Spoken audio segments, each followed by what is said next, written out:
C3 Squad, welcome to part 2 of the interview with David Rhodes, and this is the moment we've all been waiting for. This is the interactive part of this episode podcast. 2 ways to interact. Number 1, hit up the C3 Squad Hotline, 909-487-8741. Let me know what your top 10 rappers of all time list is. I want to hear from you. Or let me know what you think about my top 10 or David's top 10 as you hear it. But also, when you check out the description to this podcast, you will see a link to our playlist. You'll have a playlist from me, which goes over my top 10. You'll have a playlist from David Rhodes with his top 10.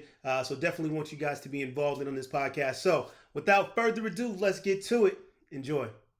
So this one we're going to do a little different. But I will... Look, I will give David his opportunity to do the proper last segment. But for this one, we're going to do something a little special. So I told him when we got him booked to come onto the podcast that I wanted to have a little versus style kind of into this, which we do the debate that so many people have done, which is what's the top 10 greatest rappers of all time? And so how we're going to do this, it's going to be versus style. You can do it from 1 to 10 or 10 to 1, however you want to do it, but you'll reveal one, I'll reveal the next one. We'll go all the way down so we get all of our 10. For the listeners at home, what I'm going to do is I personally have Spotify. I'm going to build a playlist. It'll be in the description for this for my top 10. And here's the thing. Look, everybody's top 10 is their top 10. So if you don't like my top 10, quite frankly, I don't care. But I do want to hear from you why you don't like it and what your top 10 is. So let me tell you something, man. They're definitely not gonna like mine. So let's be clear though. If you name an MC, that means I can't name an MC, that MC, correct? Or are we gonna do it that way, or we're gonna just no. It's your top 10. So if we happen to agree, I know for a fact we're going to agree on one. Now, where they're, I know where for a fact, no. Where they're going to be different, but I know for a fact we're going to agree on one. So look, C3 Squad, y'all know the hotline number, 909-487-8741. When you hear this, I want to know, text me what your top 10 is. Text me if you hated my top 10, if you hated the other David's top 10, whatever your feedback is, I want to hear it. C3 Squad Hotline, 909-487-8741. So without further ado, we're going to jump into this. And guess as always first. So we're gonna let you kick it off. All right. So we'll start with 10. Okay, start with 10. All right, number 10 for me is Scarface. Now listen, I think like when you talk about like emotional, it doesn't really get any better than him. And when you talk about dependability when it comes to a record, there's only a few artists that can say that they're dependable when it comes to MCing and releasing an album. Like he's very consistent. And I think he doesn't get enough credit for how good he is and what he brought to the South. He doesn't. And the West reps him too. So like, and that's the thing, right? So like, so Scarface has to be at 10 for me. Okay. All right. You good? Interesting. Look, I'm not. I can't. You know, I have no beef with that whatsoever. I'm not. That's fine because look, man, because we're gonna conversate throughout this. So we're gonna talk about it. Like, you know what? So here's the thing. I have no problem with that selection whatsoever. Here's my thing. I don't know enough of Scarface's work. I've heard verses that he's done. I've heard songs that he's done where I'm like, this dude absolutely killed it. And I agree with you. You're going to see my tendencies of what I look for in a rapper. And I think that's the biggest thing about this is like, what is it that you particularly like about a specific rapper? I love storytelling. I love intellectual flow, like how you can put a rhyme together. Like I think that's important, right? So that kind of and Scarface kind of hits on that, but again, didn't have enough body of his work. So for me, coming in number 10. Yeah, come at 10. Let's start with 10. Coming in number 10 is Common. Okay. I can't be mad at that. You know, I'm not going to be mad if you put Common in your top 10 because I'm a big Common fan. So here's my, and I'm not, look now, for all you listening, like Dave is a huge hip hop head. Like, I mean, this dude like is into it. I'm so I have such a reverence for hip hop. I would never call myself a hip hop head. Do I love hip hop? Absolutely. I don't. I'm not into it as much as that. I have my favorites, which you guys are going to hear, and I have the type of things that I listen to, and I just kind of stick with that, right? I don't venture out too much. I've tried to, and I just, I kind of get set in my ways. I got my lane and what I like. But so here's the thing that I love about Common. Again, going back to, like I said, storytelling. Very much, I think he's a perfect mixture of poetry and hip hop, and the way that he can not only tell a story, but kind of like take you on a journey, like intellectually, and how he's able to put his rhymes together. His production hasn't always been the greatest, but that's cool. That to me is more of, I look at that as, if you were not a producer and a rapper, which most people aren't, I think that's more of a business decision of who you align yourself with to find that sound to really get to you. But what I love about Common is, even though his production probably wasn't always great, like he can usually shine through, except for Electric Circus. Wait, no, that's what I wanted to talk. That's what I wanted to talk to you about. Because I'm gonna be frank with you. Because for everybody that doesn't know, I'm a huge Common fan. Common is one of my favorite MCs. Now I'm doing my top 10, so like a lot of my favorite MCs aren't going to make this 10, and I'm content with that, right? Interesting. But here's my thing about Electric Circus. All right, I think Electric Circus gets a horrible rap. I think Electric Circus is a top 5 Common album. Like, I sincerely think that, like, and I could be here for hours talking about this. But like, when you start thinking about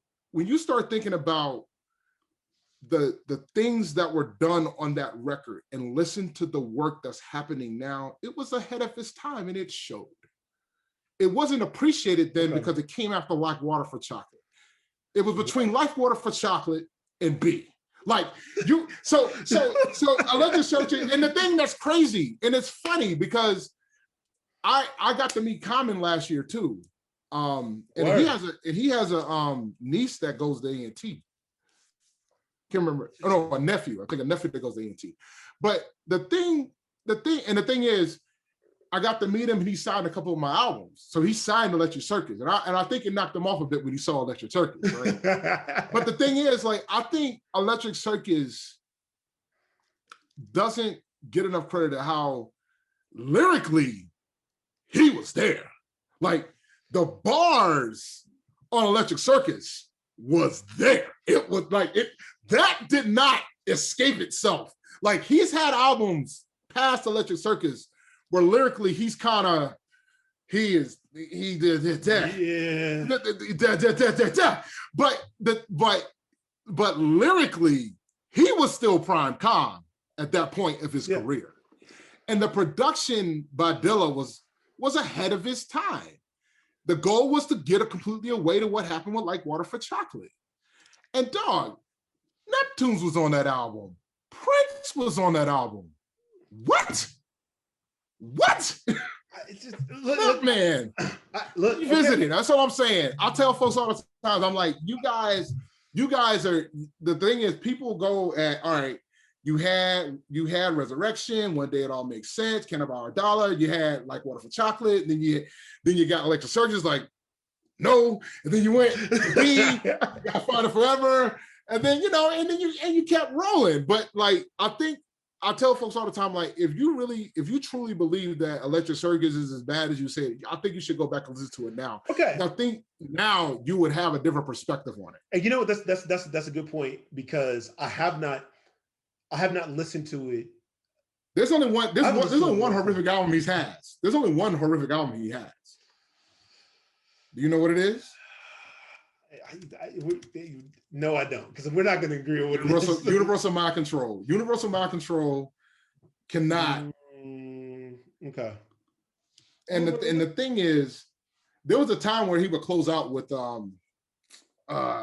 Universal with the song Universal Mind Control at his shows, and I would cringe every time. I would cringe.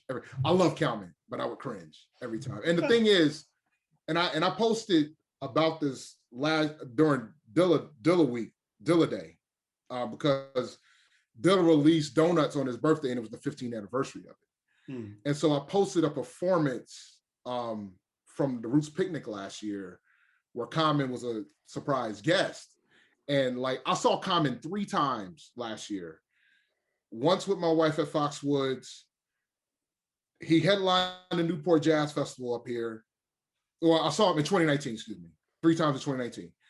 And he headlined the Newport Jazz Festival up here, which is a phenomenal festival. You got to get up here whenever they bring it back. And when he was a surprise guest for the Things Fall Apart performance.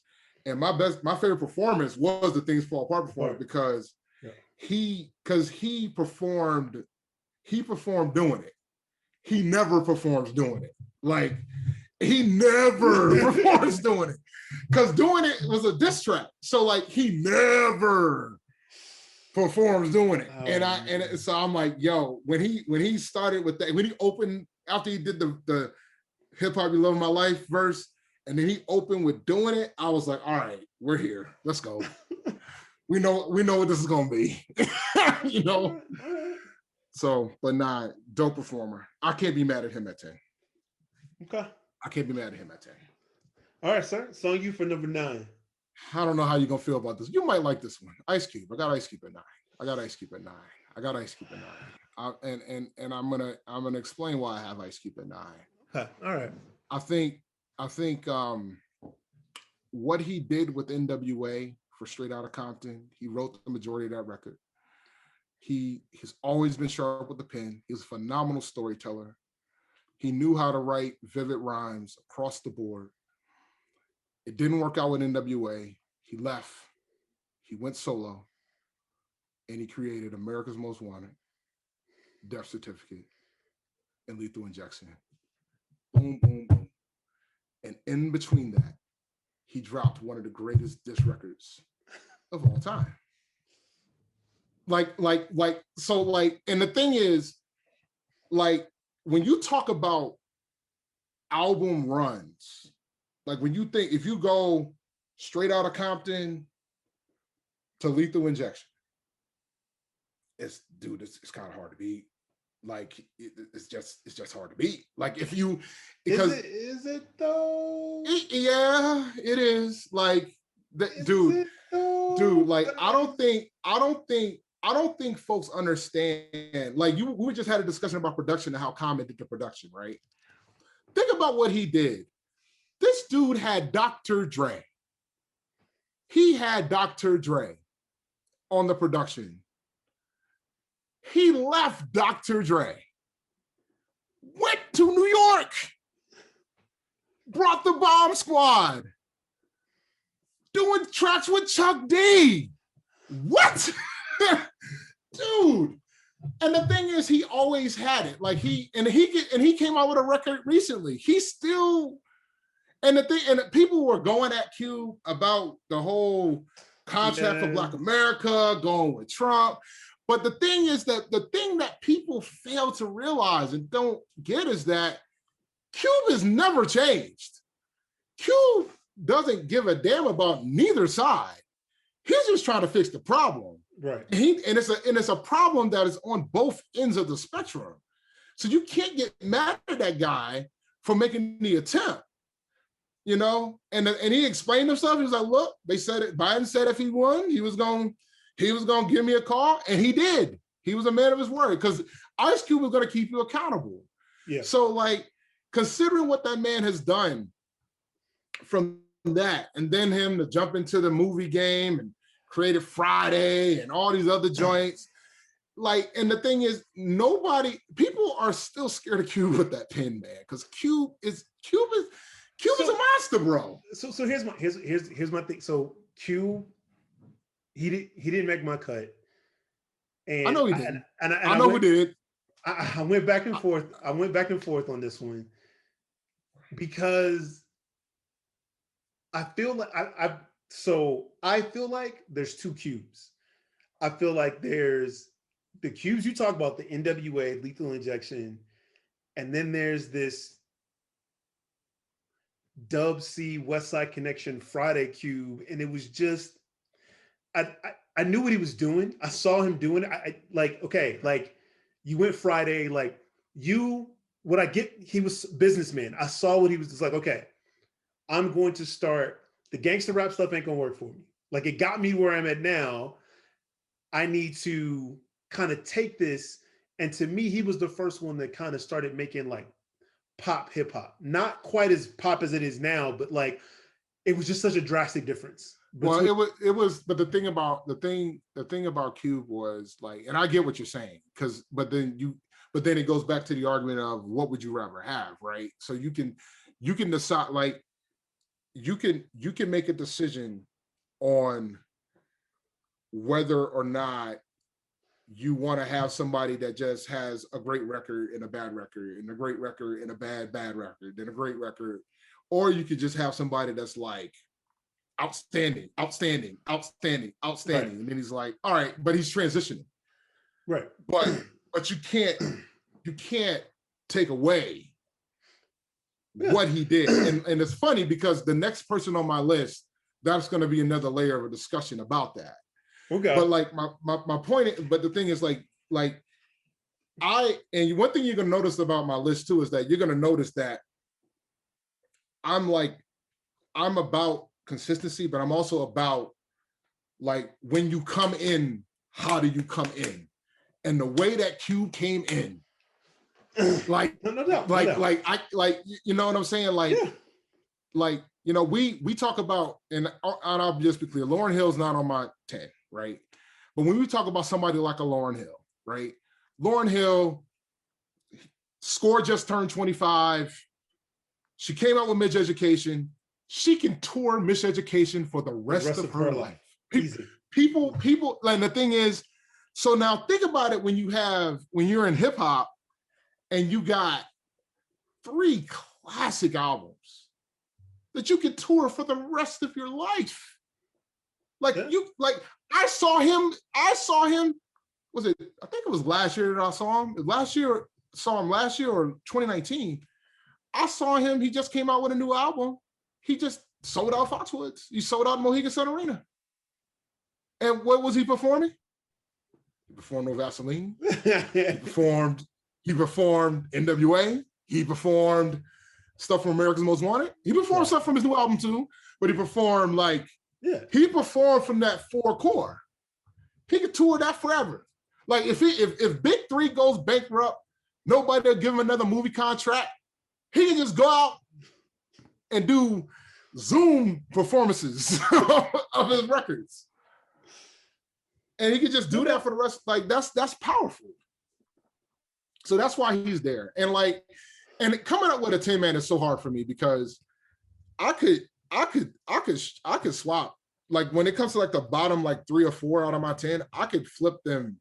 Yeah, easily. So, I'm gonna tell you, for me, it was it was hard ranking them.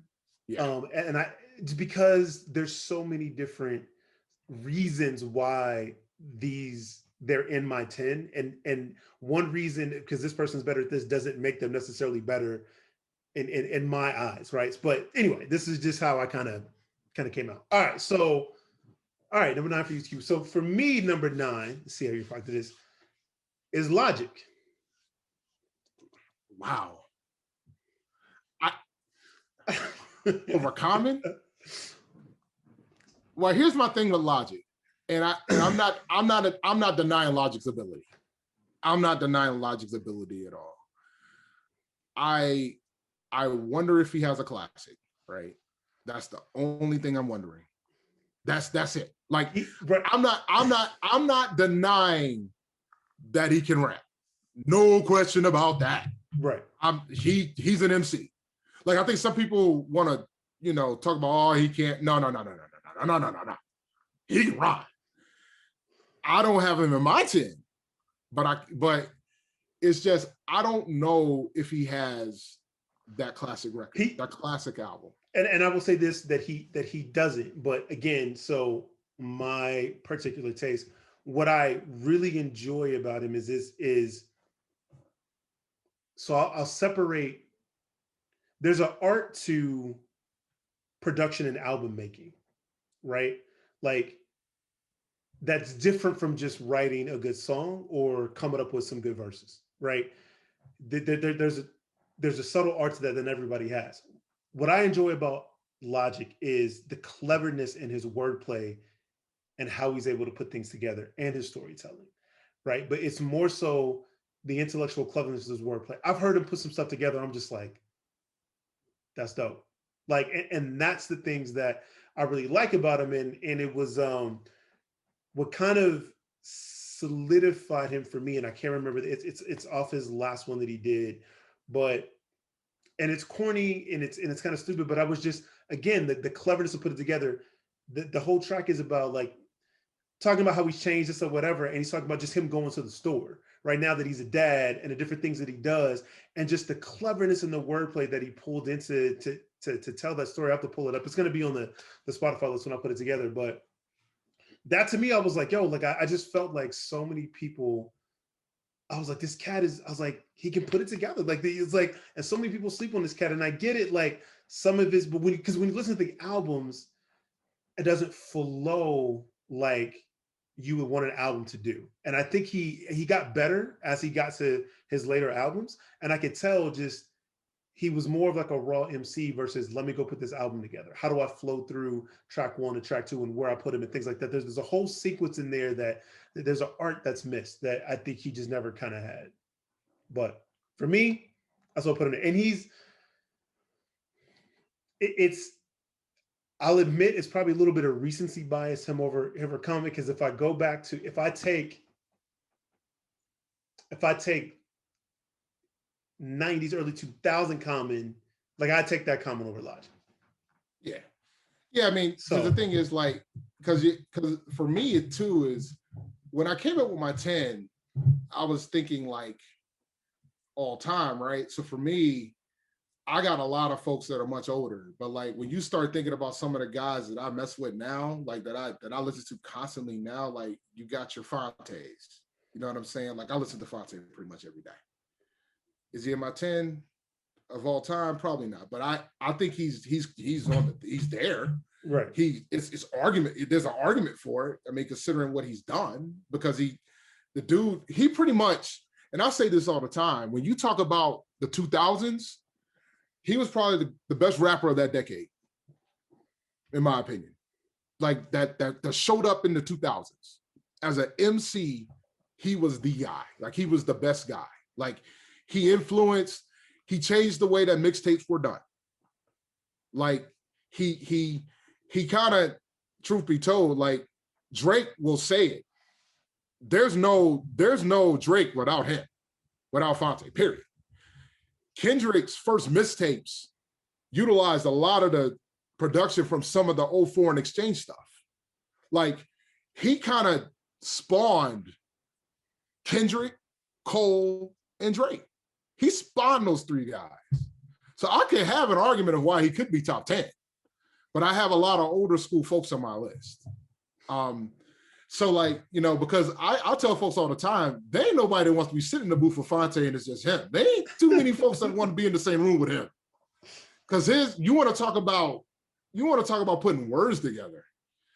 And like, and the thing that makes it, and I'm talking about maybe not on my list, but the thing that makes him so great is that he will start rhyming about something and then he will say a line. And it's more like if you know type of line. Like there was like Little Brother just came back together. They released the album in 2019. And there was a line when that man said straight out the trunk like Ray Caruth. If you knew, like, and the thing is, it was the way that's the way he opened. Like that was like the first 4 bars. That's how Little Brother's back. First 4 bars, straight out the trunk like Rick Root. What? Like, I was like, whoa, what did he just say?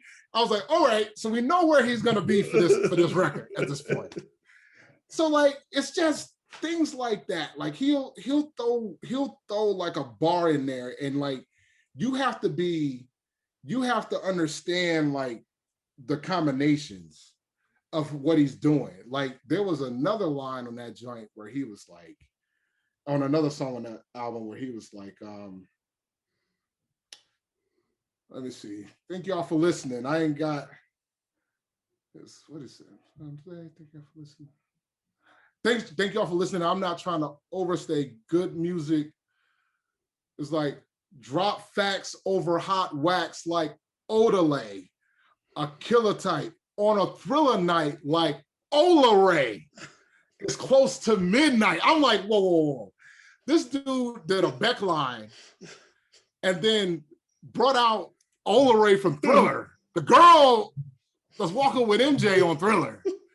And then he put it close to midnight so to make sure that you understood where he was hitting. I was like, all right, okay, I'm done. I can't deal with this.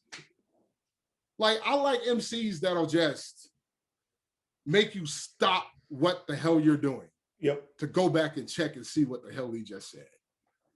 And then the bars just continuously go ridiculous. But all right, and there goes my tantrum about Fonte.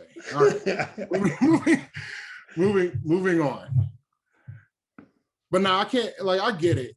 My thing with Logic is the classic thing. I don't think he's got the classic record yet. And I think for me, for a 10, you got to have at least one. I prefer 2, but you got to have at least one. Okay.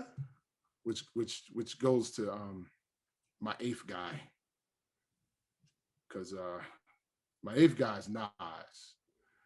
And depending on who you ask, some people say he's got 5 classics. I'm thinking he probably has 2. He definitely has 1. He definitely has one. And I think, and it's funny because like they just announced the finalists for the Rock and Roll Hall of Fame, and Jay-Z and LL Cool J made the finalists, and it's a travesty that LL's not in yet. Right, so it's a travesty because everybody else around them is in. Like the Beastie Boys are already in, Public Enemy's already in, LL's not in yet. Right, but we know that Jay's definitely going to get in, and it's going to be insane to see if I could legit see a scenario where Jay gets in and LL does not. Right.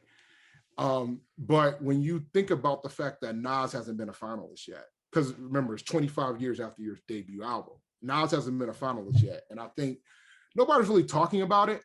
But I think part of the reason why is because he has Illmatic, right? And then when you go after Illmatic, you see a change.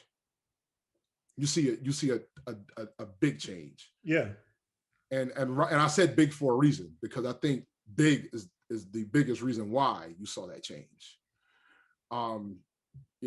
He got more commercialized rather quickly, and It Was Written was a really great album. I don't think it's a classic like people say it is.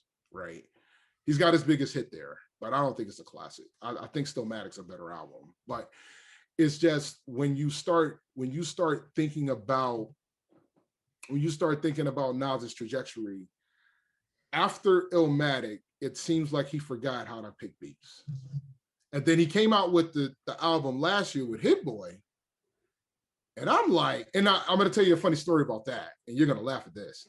So when I first heard the Nas album with Hit Boy, I'm like, all right, he did it, right? He did it. He got, the beats were great. He was there. He didn't do that BS he did with Kanye. He did it, right? He did it, right? So I'm like, awesome. And then Benny the Butcher announced that he's doing an album with Hit Boy. And then it was released. And then I heard the beats. And then I said, damn it, that means Nas had a chance at all these. Because there's no way that Hit Boy would tell Nas no, right? So I'm like, shit, Benny got way better production than what Nas got. But it was still a great album. And I think Nas might finally get his Grammy too. But Nas is my 8. I think lyrically he's top-notch, extreme level lyricism. He has Illmatic. Illmatic, like the theory stands, right? There was albums made. Hold on, let me get my camera right. Come on, man. Focus, Daniel son. Focus. There's albums made before Illmatic, and then there's albums made after Illmatic. Like it changed. Like I think folks don't give enough credit to what Illmatic did. Like, things changed when Illmatic showed up because people had to start thinking about everything else from the spectrum. And I am very irritated by my camera right now. But things change, right? So Illmatic changed a lot because you couldn't tell me that there was multiple producers on that record. You couldn't tell me. Right. Until you looked at the credits and saw that he had Premier, Rock, Pete Rock, Large Professor. Like, couldn't tell me Q-Tip. Like, couldn't tell me that all these producers was on this. But that changed everything. Because before that, you just had one producer do the whole thing. Right. And that changed everything. That changed. And the thing is, lyrically, he was top notch. Like you knew that he was going to be around for a while. And that's back to that sample size that you can have this one album and tour for the rest of your life. He could go out and perform Illmatic for the rest. And he's got other songs too. Right. Because he's had his ebbs and flows just like any other artist has. So that's why he's my 8. And look, I get it. I Nas isn't on my list. And it's not like I never really connected with him. No, I get it. No, look, like, you know what I mean? Like, there's it's something for, like, it's kind of like somebody like a Doom, right? Like, I love Doom. Like, some people, like, I think people are, after his untimely death, I think some people are finally figuring out how great Doom was. Right.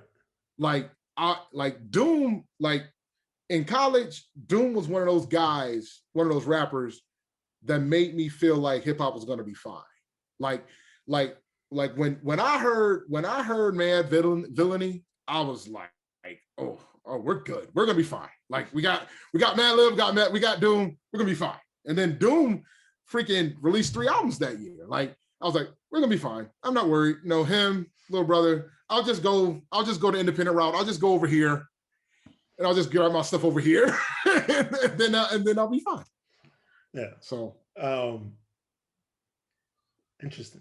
Yeah. All right. So number 8 on my list is Kendrick. I can't be look.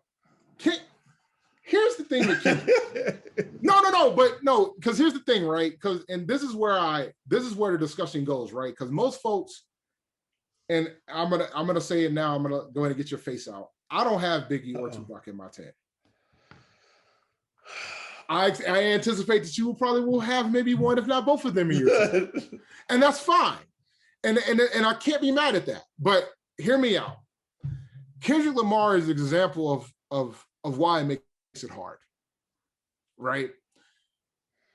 You can't, like, I just went talking to you about Q and how that start happened, right? Right. Section 80, Good Kid, Mad City, To Pimp a Butterfly. Damn. You can't be mad at that. Like, you cannot, because I picked To Pimp a Butterfly to being the best rap album of the decade. Like, you cannot deny it. I'm gonna say this, and look, complete bias on my end on this with Kendrick. No, you from Cali. Because here's the thing, because Good Kid, Mad City, literally. So one of my criteria in mind, like, so what I was like, I don't really relate with Nas. Part of for me is like, what goes into my list is who can I put on and I can just ride out to, and like, I connect with them in a way that to me, that's hip hop. Hip hop to me was all about connection, right? Like, when what made it so raw and so real, and I think reached so many of us, it was like, you heard somebody telling your life, right? Like, the things that you could relate to, the things that you was like, yo, yeah, this is life. And to me, literally, Good Kid, Mad City, that whole album, I remember hitting up all my people. I was like, yo, this was us. Like, this is literally him telling our lives. And so, like, every time I hear it, I'm just like, everything from from going to go see, I don't forget if it was Lorraine or whatever her name was. It was like, nah, like, you better tell me where your daddy stay, your mama stay, something. Like, it was just like, I was like, this is like, and I was texting with my boy. I was like, yo, it's literally like, he was riding around with us back in the day when we was out doing stupid shit or whatever. It was like it's very much his delivery, his passion, his flow. Like I connect so much with anything that Kendrick does. I'm just like, so for me, like that's why he's in there now. And I considered having him a whole lot higher, but you could, and I could, Dave, right? You could because the thing is, like, people have Biggie in their top 5, right? And I'm probably more blasphemous about that than having Tupac in your top 5. And I know people say, well, Biggie is a much better lyricist. I get all that, but I don't rever Life After Death like most folks do. I think Ready to Die is his classic album. Yeah. And I think Life After Death has a lot of filler. Yeah. Like, I'm not saying Life After Death does not have jams, because it does. But as an album, as a full body of work, it ain't there, guys. But I know folks are like, you can't do that. And I'm like, and I'm not the only one that feels this way. There's a lot of MCs out there that feel the same way, and they have gotten blasted because of it. But the thing is that the facts are the facts. I could cut Life After Death in half, and I can get you a classic out of there. Yeah. But as a full body of work, it's not. It's not a classic. Yes, it's not. It felt like it was. It was the timing of how everything happened. Yeah. That's what it was. Yeah. And I don't think people want to hear it. And I anticipate your phone line will be lit about it. And that's fine. And if you want to hit me up, that's fine. You can follow me on Twitter. Champ D1012. You can come at me there, and it's fine. And I will take all the heat. But it's not there. But the thing is, whenever somebody puts Biggie in the top 5, the first thing I say is, well, then where the hell is Kendrick? Because you can't tell me he ain't got at least 2 classics. He might got 3. Probably got 3. And the thing is, Good Kid, Mad City is this generation's Illmatic. Like, the format, it is. It is. When you sit down and think about it, it is. It is. Like, when you sit down and you think about it, it is. Because albums changed after that. Albums changed after that too. So, like, when you think about it, like, and I think that's part of the reason why Kendrick had to do what he had to do with the follow-up. Because if you think about what Kendrick did, it's freaking amazing. Like, Kendrick made a pure West Coast album with Good Kid, Mad City, right?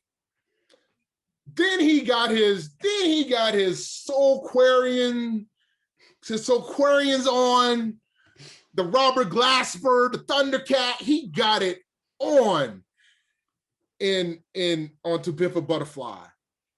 And then he said, you know what? I can do this commercial thing too. And he dropped straight commercial across the board. Pop, YouTube, Rihanna, straight commercial. And then closes the album with Ninth Wonder. What? What? Like, so that's why I always say it. And then they think it's blasphemous, but I'm like, dude, my man dropped the verse and pissed off an entire coast. Like, I mean, my man dropped the verse and just pissed off an entire coast. Had Cash responding to the verse. Not even mentioned Had Cash responding. Like, it was freaking incredible. And that, to me, like, honestly, that verse will put him over the top. I was like, this to me, that was Kendrick going, this is now mine. Like, that's it. Like, but that's hip hop. That's hip hop. Right? That's hip hop. That's it. And here's when I knew it was the case, because the real MCs solidified it, because they wasn't mad. They was like, I gotta go to work. Like, you know what I'm saying? Yeah. Like, the only people that was complaining was the cast. The ones that ain't right. But the real MCs was like, heard, time to go to work. Got it left. Right? That's the way it's supposed to work. Right. That's how it's supposed to be. So, yeah. So, like, you can't, and when folks are like, well, it's Kendrick top 10, I'm like, you gotta have the debate. Like, you can't automatically say, all right, Biggie, Tupac. No. I'm not doing that, because because that means nobody can ever exceed that. And Kendrick has reached an outstanding level. He should have already won 2 album of the years. Yeah. And in fact, yeah. All right. So interested to hear your next one because my one after this one, looking at this is anyway, I'll explain it later. But yeah, that's fine. We'll move on. Oh, well, the one after this one, you're gonna look at me like I'm wild. So number 7 is Eminem. Okay. And the thing is about Eminem, and I will admit this, and I love Eminem as an MC, but boy, he might need to hang this up, because if he keeps releasing these albums, he's gonna fall slowly but surely. It's hard for me for him to stay at 7. Yeah. But I think the first time I heard Eminem wasn't My Name Is. It was on Ruckus Records, Sound Bombing 2, Any Man. When I first heard Any Man, I was like, what? And then I found out that he was on Aftermath. And I'm like, so Dre is co-signing this guy. So now he's pretty much got the ticket. Because if he, and the thing is, and I know Dre probably took a lot of heat because of diversity of hip hop. Yeah, hard. So with the diversity of hip hop, but the thing is, you couldn't deny how good he was on the mic. You could not deny how good he was on the mic. And I know folks probably got tired of him talking about how he killed his baby's mom, but whenever he needed to show up, he came to work. He did, absolutely. He came to work. Didn't matter who it was. Murdered every single cypher he was ever in. Ever. Period.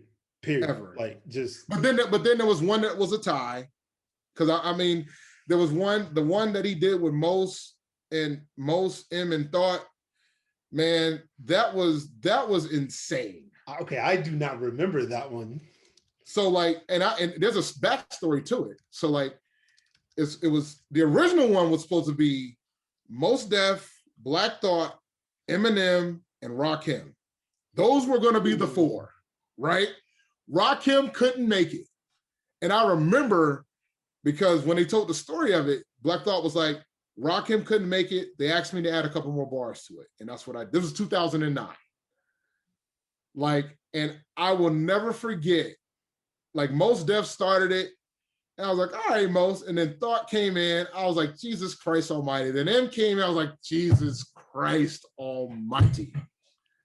And so then it's always a debate who got it. It's always a debate on who got it. Some people think Mos got it, but most of it is between whether Thought or M got it, right? Yeah. Because their verses were ridiculous. But it was just wild. And then like to imagine the fact that Rakim was supposed to be the closer. Like to imagine the fact that Rakim was supposed to close that off is bananas to me. And that was back when, like, because now the ciphers on the BET, it's about your crew, right? Yeah. But that was back when, like, you just had a couple of rappers and they were just like, So that was back when it was really good. I mean, they have their moments occasionally now. Some of the younger guys would have their moments, like Jordan. I discovered Jordan Lucas in one of those ciphers, man. And like Redman in his 40s out here ripping it to shreds. Like, yeah. So you get your moments still occasionally, like the time with Thought brought Hamilton with him, brought the Hamilton cast with him, and closed it out. I was like, yeah, like, so you'll occasionally get the moments, but back then it was, then it was raw. It was what it was. Yeah, it was like, it was not about unity. It was about going for next. And I'm about going for next. And that's what Eminem did, man. He went for next. And he had a very strong start, just like a Cube. And then he had his little, he had his addiction. And then he pulled himself out of it. He pulled himself out of it, and I want to give a shout out to Royce, because I think when it's all said and done, Royce is going to pass him. So going to pass him. Royce had heavy contention, but I can't, like, it's not enough. Like okay, so to me, and blasphemy alert, right? Royce and Andre 3000 to me are in the same boat. It's like they come hard on verses. I'm not going there. I'm not doing it. I'm not letting you. I'm not allowing you. I'm not Like, allowing you to do this. Listen, they come hard on verses, but it's like, okay, put your solid content together, and it never kind of well, with Royce, he has been doing it. His like from 2015, 2014 to now, because he's been independent, like Layers, Book of Ryan, and The Allegory. He's been doing it. And then in between he had the bookend mixtapes. Like, I stand by Trust the Shooter. I will stand by Trust the Shooter. I will stand by Trust the Shooter. When he had the joint, This Is Cool, and I was like, all right, he's not being fair at this point. Like Royce, like if you took Royce from 2014 on, it's a dude, like there ain't too many folks that are punching at his weight in his weight class. There aren't too many MCs that are punching at his weight class right now from that standpoint. But I understand where you're coming from, but I'm not gonna let you do that. I'm not gonna allow it. I won't allow it. I can't allow it. Okay. I'm saying. All right, so my number my number 7, Dark Horse Left Field. I really like him, and honestly, if I really put more thought into like where he would be lower, but is Lupe. I wouldn't have him over Kendrick, but like I've always, again, with Lupe is just it's the intellectual thought into his verses. I felt like at some point he was rapping where the industry wasn't ready to go. Oh, he was.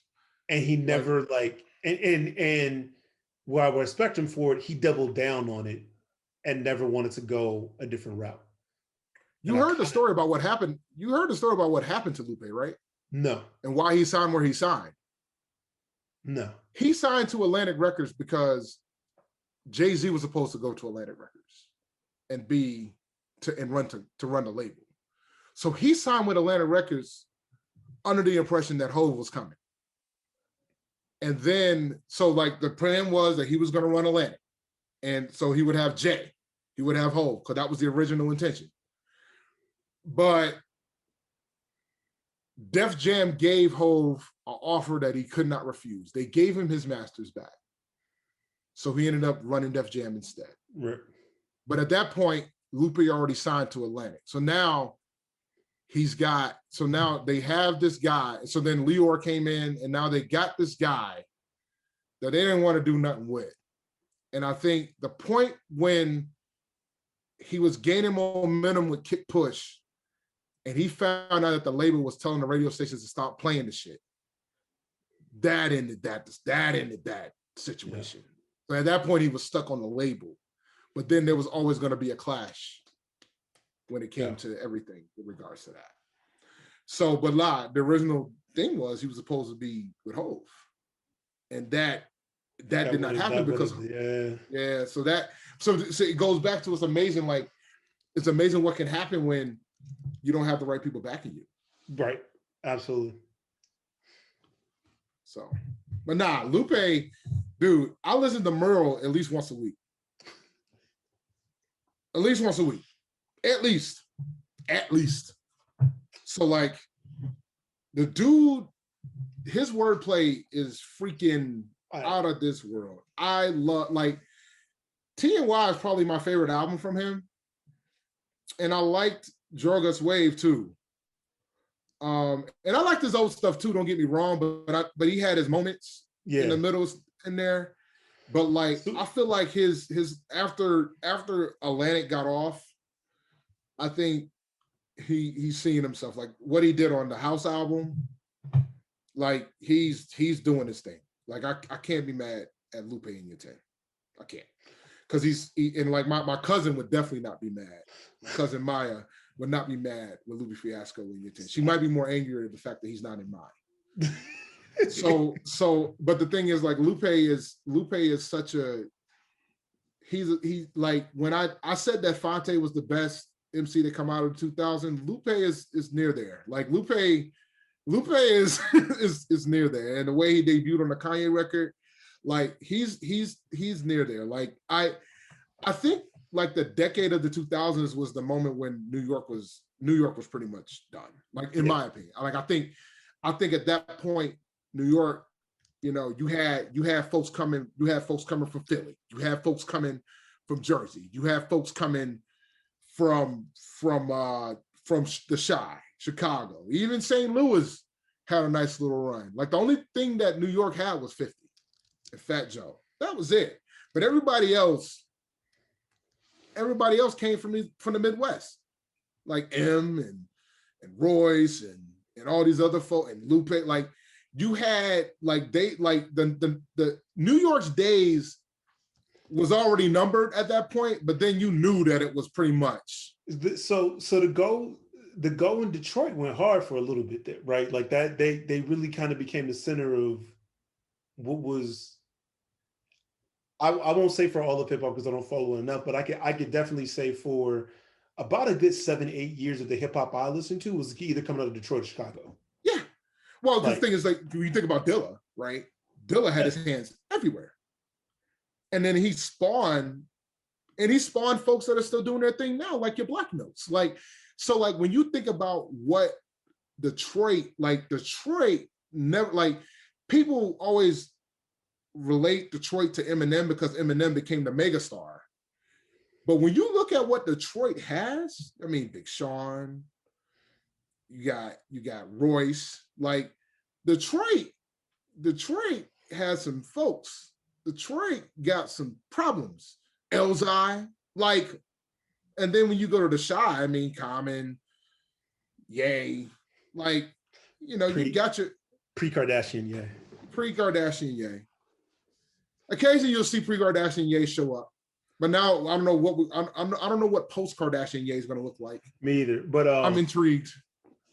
Quick side note: I was watching now that he got his money. I was watching Chappelle's show on Netflix last night, and I was watching season 2, the episode where Common and Ye came on and performed the food.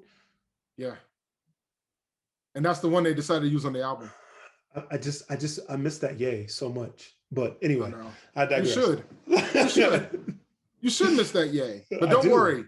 But the crazy thing is that Ye is the same Ye. The difference is that he just has gone in a different angle that nobody's interested in. Yeah. Because when that was the old Ye, that old Ye was hated then too, because he was different from everybody else. Yeah. But now that old Ye is now billionaire Ye. So there's a different type of thing that he's doing. But all right. So you got next. Number 6, you just slandered my guy, but he still remains Andre 3000. Like I'm gonna be clear when I say this. If you're gonna walk into a room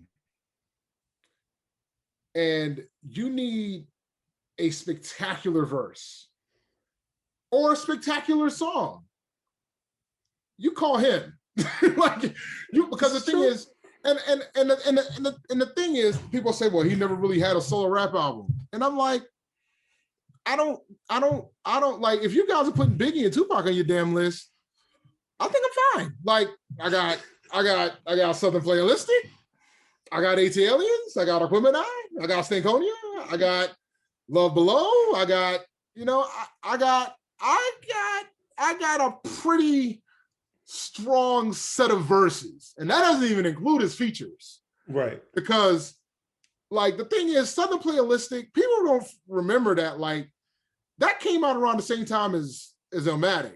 So like, I don't think people understand like the hurdles that Outkast had to go through as a group. Like they made their debut on a Christmas album.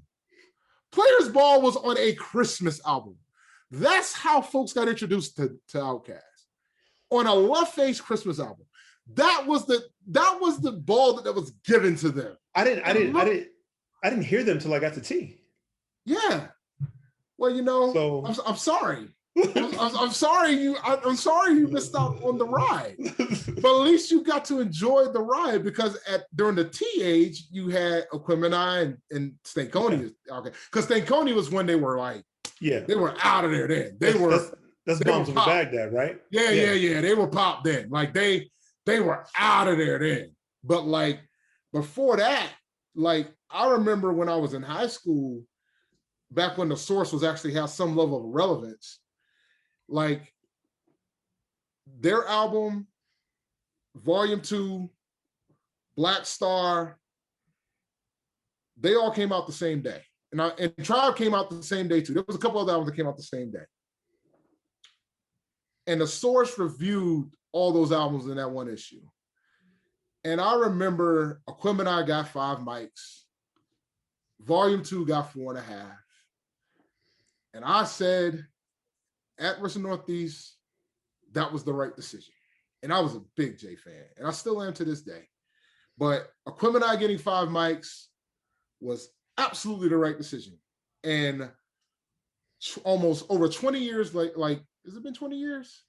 Yeah, it's been over 20 years at this point. Over 20 years later, I stand by my guns that it was absolutely the right decision to give Aquemini 5 mics.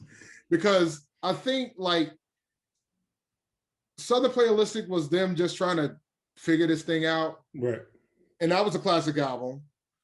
AT Aliens was when Andre 3000 was like, all right, he was not 3000 yet, but it was like, all right, I'm it. I'm the guy. I'm the guy that knows a guy. And then Aquemini, he was just out of there. He was just out of there. Just out of there. He was just out of there at that point. And I don't think Outkast gets enough credit for the shift. For the, like, there's a reason why the South runs hip hop now. And Outkast is a big proponent of that. No, definitely. You know what I'm saying? And like, and I'm not trying to knock Big Boy. Let me be clear. Because Big Boy has shown, and I remember like when Boomerverse came out, I said, if Big Boy knocks this album out the park, we're gonna have to start having some discussions. And he knocked that album out the park. I'm like, we're gonna have to start having some discussions, because I think Big Boy tends to be forgotten because he's in a group with Andre 3000. Right, because it's Andre. Like you. But the big like he can hold his own. He can hold his own, and he's shown that he's had the ability to deliver. So I don't want to. Andre is 6, but I say this all the time. Folks who put Andre in their top 10, you gotta have Big Boy in the 20. Like you can't. He's got to be close to that range. Like you cannot say that Andre's number 10 and Big Boy's like number 40. I cannot allow that. Yeah. I cannot allow that to occur. So like, you know, Big Boy is high on my list. He didn't make the 10, but he's high on my list as well. But Andre 3000 is just ridiculous with wordplay. Ridiculous with wordplay. So that's why he's 6 to me. Okay.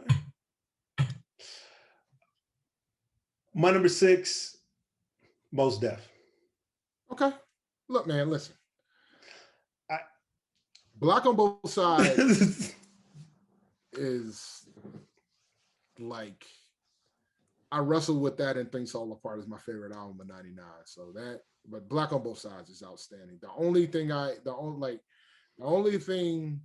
have with Mos Def is that his ass be out here trying to do all this other shit that he don't need to be doing. He just need to be hopping in this booth and just drum his bars out. Like he needs to just go to town. Like he, you know, and I count Black Star too. Like, you know, I because Black Star is very important. Right. So you know, Most Mighty that's my guy. But I will say, when it comes to going to concerts to see that man, and not because he's not a good performer, it's because he has Lauryn Hill tendencies. You know? But even Lauryn Hill fixed that. So because if Lauryn can fix it, anybody can. Because here's the thing, like to me, what even when I first heard Most, I was like, yo, like it was almost just I was like, I just wanted to hear more. And I would just sit and listen to Black on Both Sides like all the time. But learning kind of more about him for what I would read and stuff like that, and see him go out to the movies, he strikes me as one of those cats where it was like rap was just something he was good at. Like, you know what I mean? Like he could just do it. There was so much other things that he wanted to do. I look at him kind of like as a true creative in the fact that like there's just all these other things that he wants to do, and so it's kind of like almost kind of like where Rihanna is now, right? Like everybody's getting Rihanna about her new album, whenever it's gonna come out. Rihanna's like, I've done that, and here's all this other stuff that I'm trying to do, right? She's expanding out her creative. So I kind of there you go, right? Only on this podcast would you ever hear Rihanna and Mos Def compared to each other. But I'm just saying, like on that same aspect, like because for a while it was like everybody's like, yo, Mos putting out a record. And he's just like, he had his acting thing, he had more of the stuff. It's just is what it is. He had label problems too. So like, he's another guy that had label problems. Like, so for him, it was a situation where with the label issues, he just couldn't. He was at the point of striking. Like he just didn't want it. Like Mos Def as a lyricist, he's insane. Like he's not fair. Like he's so good. For me as a fan, I just wish he would release more stuff.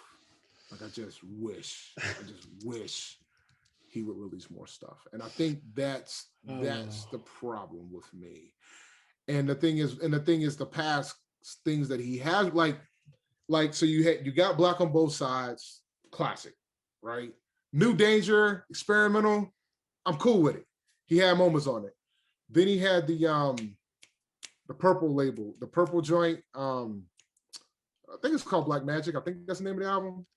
But it was let me see. Yeah, I can't remember the name of the album off the top of my head right now. But like that one it was funny because I saw him on a tour. It was him, Pharoah Monch, Talib Kweli, and Jean Grey. And True Magic. It's True Magic. All right. I know it was something magic. So True Magic, he was performing True Magic, and this is 2005. So he was performing True Magic in its entirety during this tour. Like he would perform a lot of joints on it. And because he was trying to figure out how he was gonna get it out. So, and then you had True Magic, and then you got the Ecstatic. And I love the Ecstatic. I did too. I love the Ecstatic. And so, but then after that, he was talking about, I'm retiring. And then he did the whole album with this other guy. And I'm like, oh God, it was only on Tidal. And I I did the subscription for Tidal for just to hear it. I'm like, I'm not feeling this. So like, and now he's like saying, I'm retired. I'm not retired. There's a Black Star album, maybe not. Like, I just want him to hook us up. Like he's comfortable now because he was on Ruckus. So his biggest album was on an independent label. So he could tour. Like it goes back to being able to tour an album. He could tour Black on Both Sides for the rest of his life. Easy. And Black Star, because he does shows with Talib Kweli all the time. Whenever they want to do Black Star shows, he in. Bro, I would go watch Mos just to see him spit mathematics, and I'd be good. Like if that's all he did, I'm straight. Yeah, yeah. Like I remember one time I saw him live it was a New Year's Eve party, right?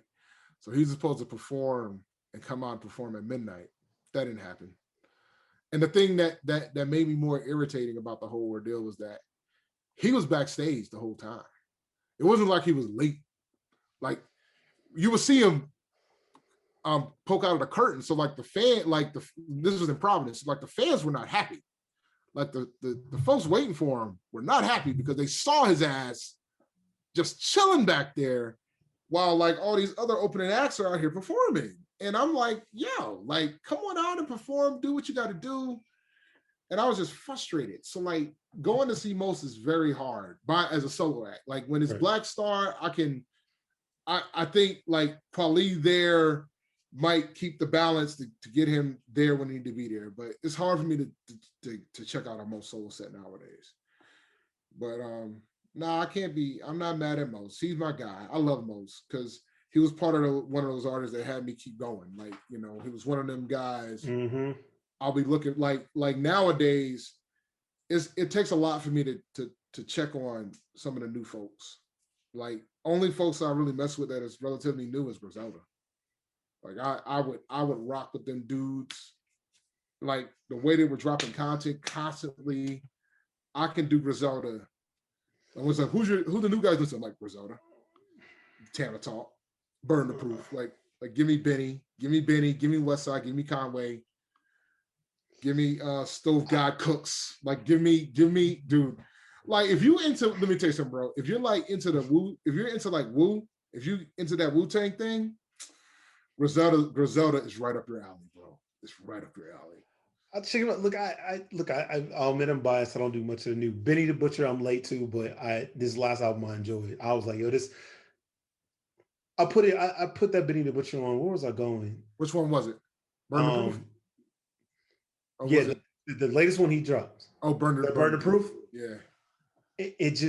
I was like, I'm on this. No lie, this is what I said. I was like, this is hip hop.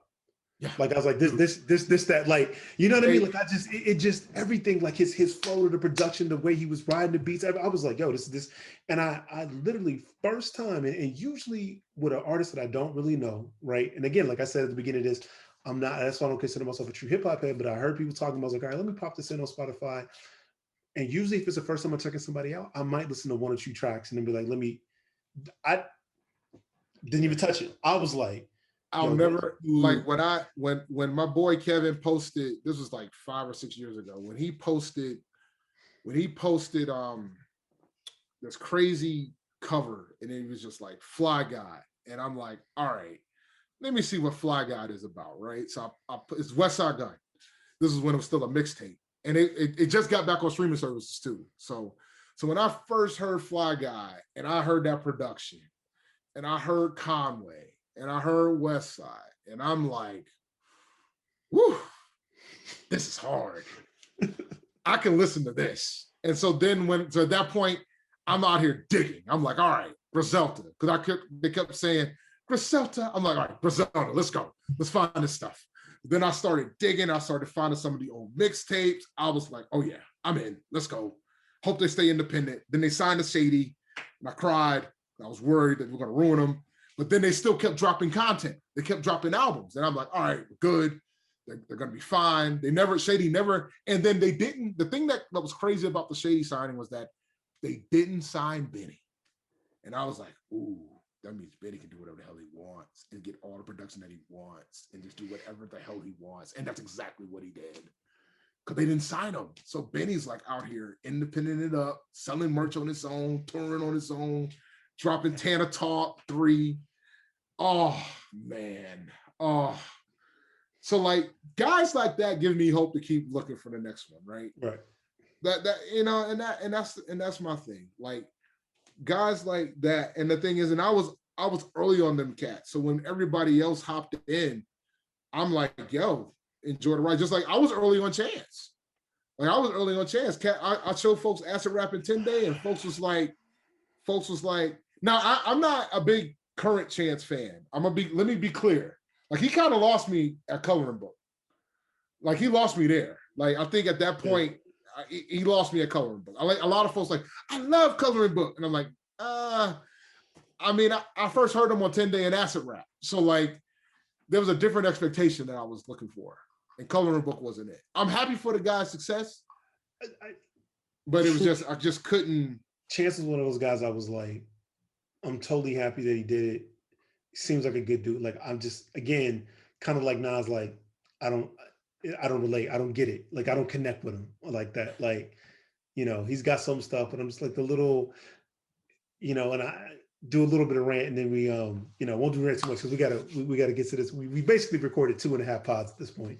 This is gonna be real fun. Look, man, you can split it. You can do what you got to do, man. But like when he did the thing with Cardi B and whatever at Netflix, and my biggest thing for Chance was like he gave some dude the critique, like, oh, well, you're doing all this kind of gimmicky stuff and changing your voice. I'm like, have you heard your stuff? Like, have you not heard what you do, like, and produce? Like, what are you talking about? Like, you literally change your pitch and tone, like all the freak, like that's what you do. And here you're criticizing this dude and saying, oh, it's gimmicky and this is I just, but like he seems like a good dude. Like I love what he's about. Again, it's just one of those things. I'm just like, not my deal. I'm like, all right. Yeah, no, I dig it. Like he lost me at coloring book. And typically sometimes that happens, right? Like I'll catch it. I'll catch it when he's early. Nobody else is really messing with him like that. And it would be funny because I would play it to other folks. And they'd be like, I don't like him. And then he blows up. And then once he blows up, everybody loves him. You know, so that's how it goes. Like, well, I remember one time my boy was like, yo, man, this joint's dope. And I was like, yeah, this is the guy I gave you 3 years ago. And you guys poo-pooed it.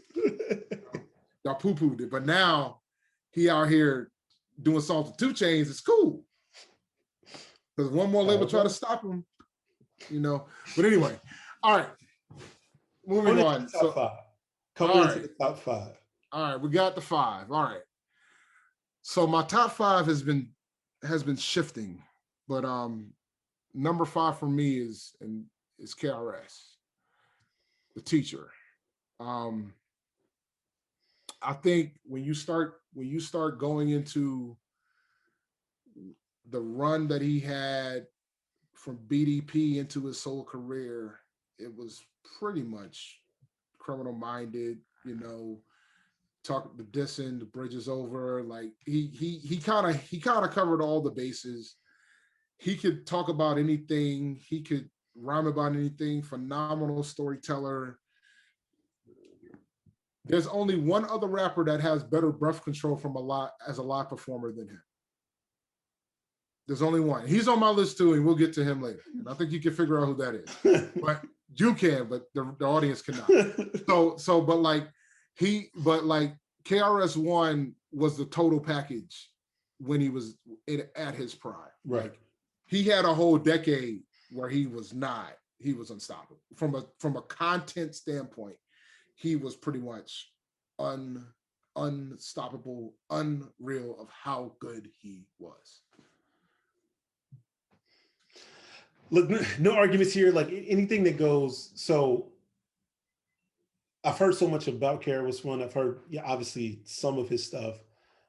Again, I came into hip hop late in life, so a lot of the classics, the Rakims, the KRS-Ones, like, just no reference for me, right? I didn't. No, I get it. No, I so get it's just kind of like, but I've heard enough people that I respect who love hip hop have a reverence for KRS-One to the point where I'm just like, I would never argue with it. And I've heard some stuff that he's done. I'm just like, I get it. Okay. No, he's like he just, you know, he's old school. I mean, his prime was in the 80s, in late 80s, 90s. Like that was his run. And like the era was different then. Yeah. Like, and the thing is, like, originality was the most important thing back then. And so when you think about that and what he had to, had to maneuver to get his opportunity to break through, you can't, dude, he was undeniable for pretty much a decade.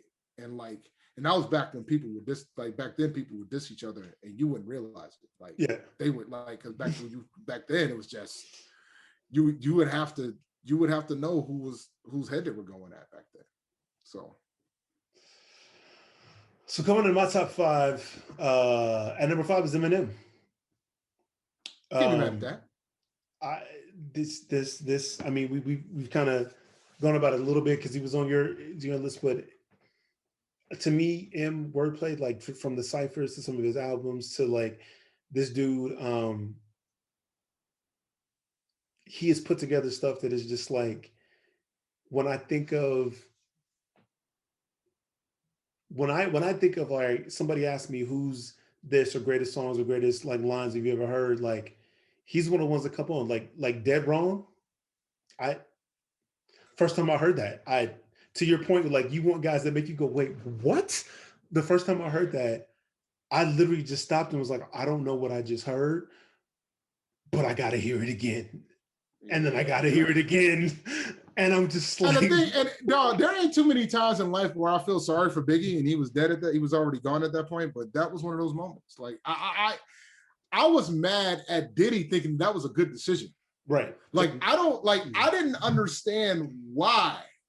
Like I understand you want Eminem on the album, got it, get it. But I don't understand why you made the executive decision to have him close that track the way that he did.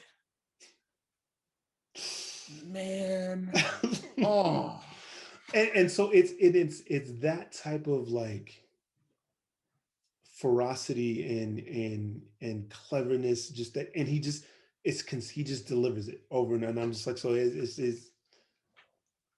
I will, again, my bias, my list, it's my thing. I will listen to Eminem records like, and I will forgive so many tracks because then he'll give you an entire track just like that verse, and you're just like, I don't.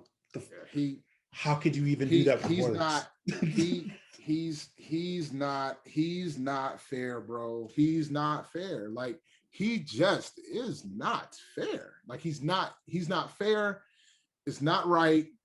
He's dead wrong. See what I did there? So it's just not, it's not fair, man. Like he's ridiculous. He's ridiculous. Like it's just not fair. And the thing is, man, and I with Eminem, I think he gets a lot of heat because of the color of his skin, but you can't deny how good of an MC he is. But I think it goes back to like, just like I have the one female rapper theory. I also have, back then, it's changed a little bit now. Yeah. I also have the one white rapper theory. Like back then you could only have like one white rapper. And that's not to say that there wasn't other white rappers, because back then I was a big fan of Company Flow. So with LP. So like you could have other white rappers, but the problem is that when it came to getting the fame, there was only going to be one. Just like back then, there was only one female rapper. Like this last era until recently, before Cardi showed up, it was just Nicki. And that was it. It was just Nicki, the occasional Remy Ma, and then that was all, folks, right? Now it's changed. You got more female MCs out in the paint. You got your 3 Natis, your Rhapsodies, your God, now I'm having a brain fart about a lot of these female rappers out here right now. You got Meg, you got Cash. You got Meg, yeah. Like there's a lot of them out there in the paint. You know, but Jean Grey, when she wants to come out and out rap the entire universe, she'll show up occasionally. Like, so like you got all these MCs that are out there, but back then there was a time where like you could only have one. And at the time when M was around, I mean, he was the guy, but he was also the guy that could just so happen out rap pretty much anybody that he wanted to. Yep. So I can't be mad at him in your 5, man. I can't be mad at him. I can't. Like he's in my 10 for a reason, right? So who you got coming in at 4? 4, number 4, you might not have heard this character, this MC. But I think the people he's influenced, you've definitely heard of, and that is Kool G Rap. Kool G Rap, you've heard of Kool G Rap. So Kool G Rap, when it came to like storytelling, when it came to bars, when it came to weaving these words together, the rapid fire, like when you talk about the folks that are in everybody's goats, right? When you talk about your hoes, your Nas's, your Bigs, they all say that guy Kool G Rap is the reason. Like, so like he is ridiculous. Like, and he has a couple classics in his repertoire. And on top of that, and like, I'm gonna tell you how dope he is, besides the fact that, you know, you have these 3 MCs that are pretty much, that's the foundation of how great they are. Like you got Rap, Kane, and Rakim and all them. But when you start talking about like the Roots is an institution, right? Every concert, like 99% of the time, a Roots show ends with Black Thought covering Coogee Rap's Men at Work. That's how it ends. And if you understood the first 3 minutes of that song and the ridiculous amount of bars that is occurring in that track, it is unbelievable. So like, he influenced pretty much an entire generations of GOATs in essence. So that's why he has to be on my list. Like Juice Crew, you know, like he was ridiculous. He never gets enough credit. He never gets enough credit of how good he was. Never. He'll never get enough credit how good he was. Because he wasn't the guy, he wasn't the ladies' man. You know what I'm saying? He wasn't the guy that was out here trying to do the commercial shop. He wasn't out here trying to compete with LL or Big Daddy Kane. Like he was about them bars, boss. Right. Like that's what he was about. So he'll never get the recognition. Like he'll never get it. But but he has to be on my list because of the level of the tentacles that he brought out. So just during that era. Let's check him out. I've heard the name. I've never. Don't worry. I'm gonna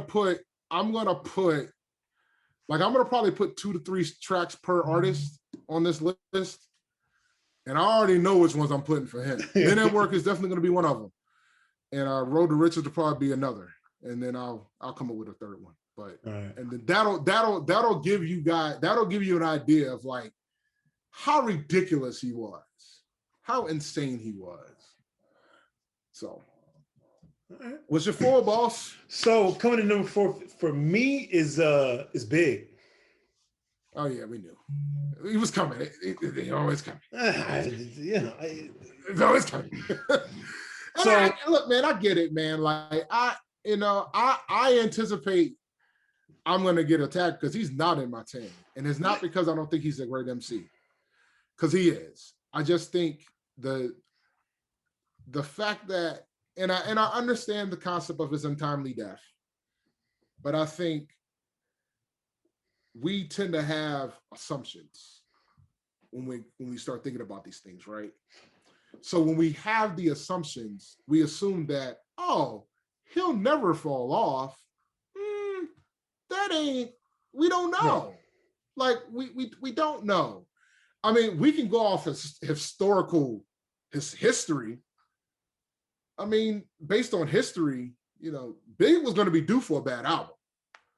Yeah, I mean, like it's just the way it is. Like I'm a big Outkast fan, and I tend to try to forget Idlewild. And I don't think Idlewild is a terrible album, but compared to the others, right. People will be like, "Well, what is Idlewild?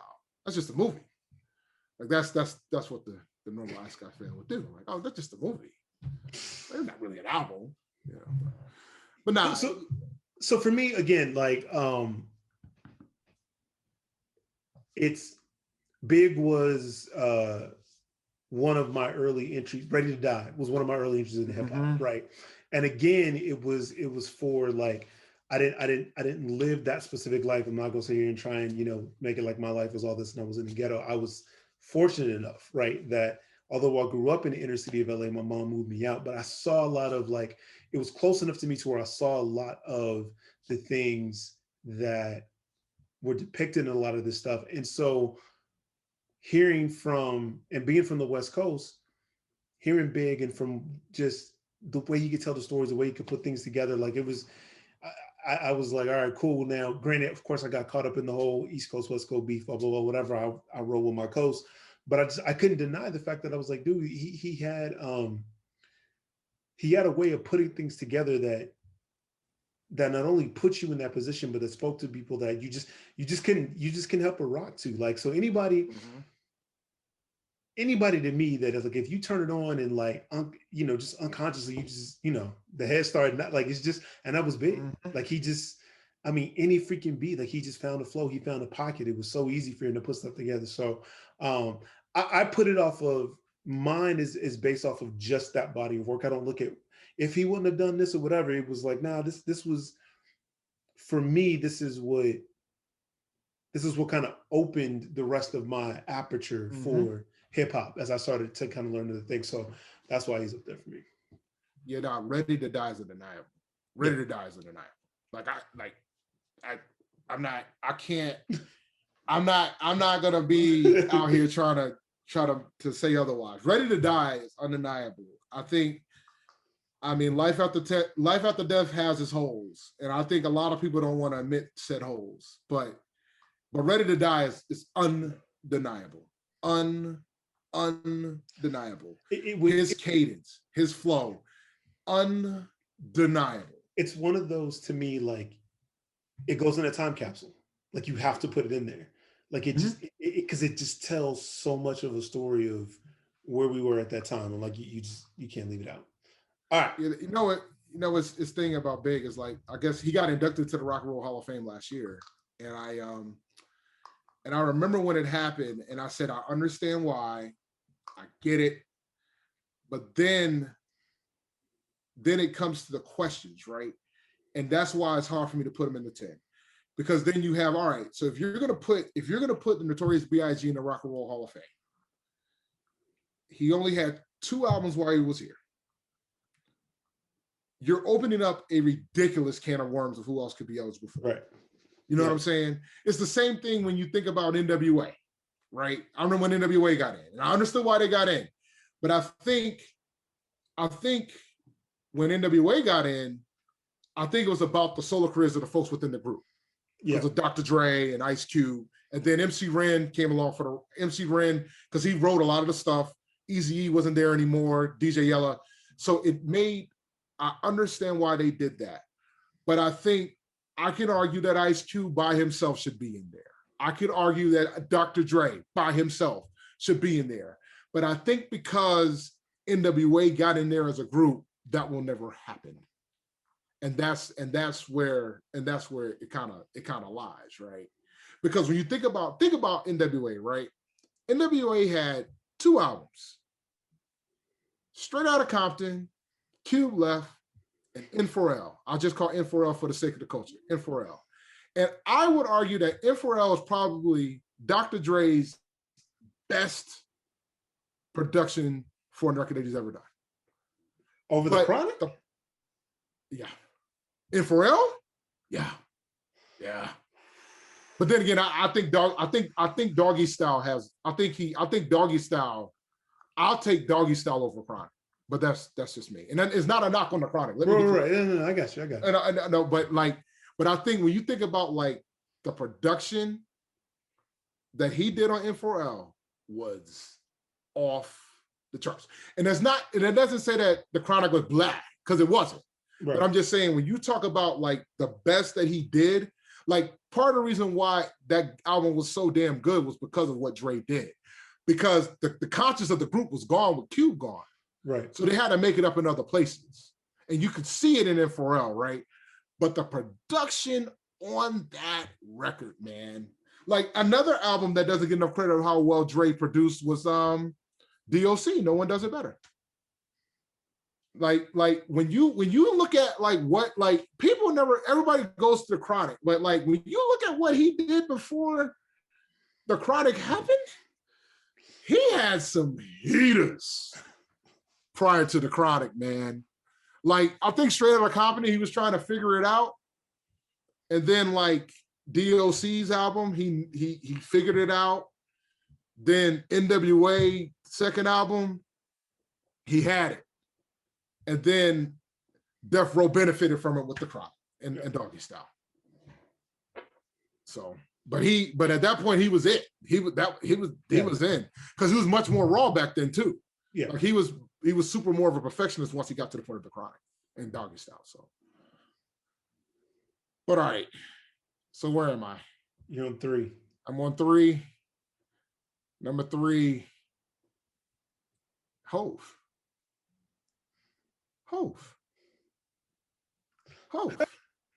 I'm like yeah. Look, listen. I'm not gonna.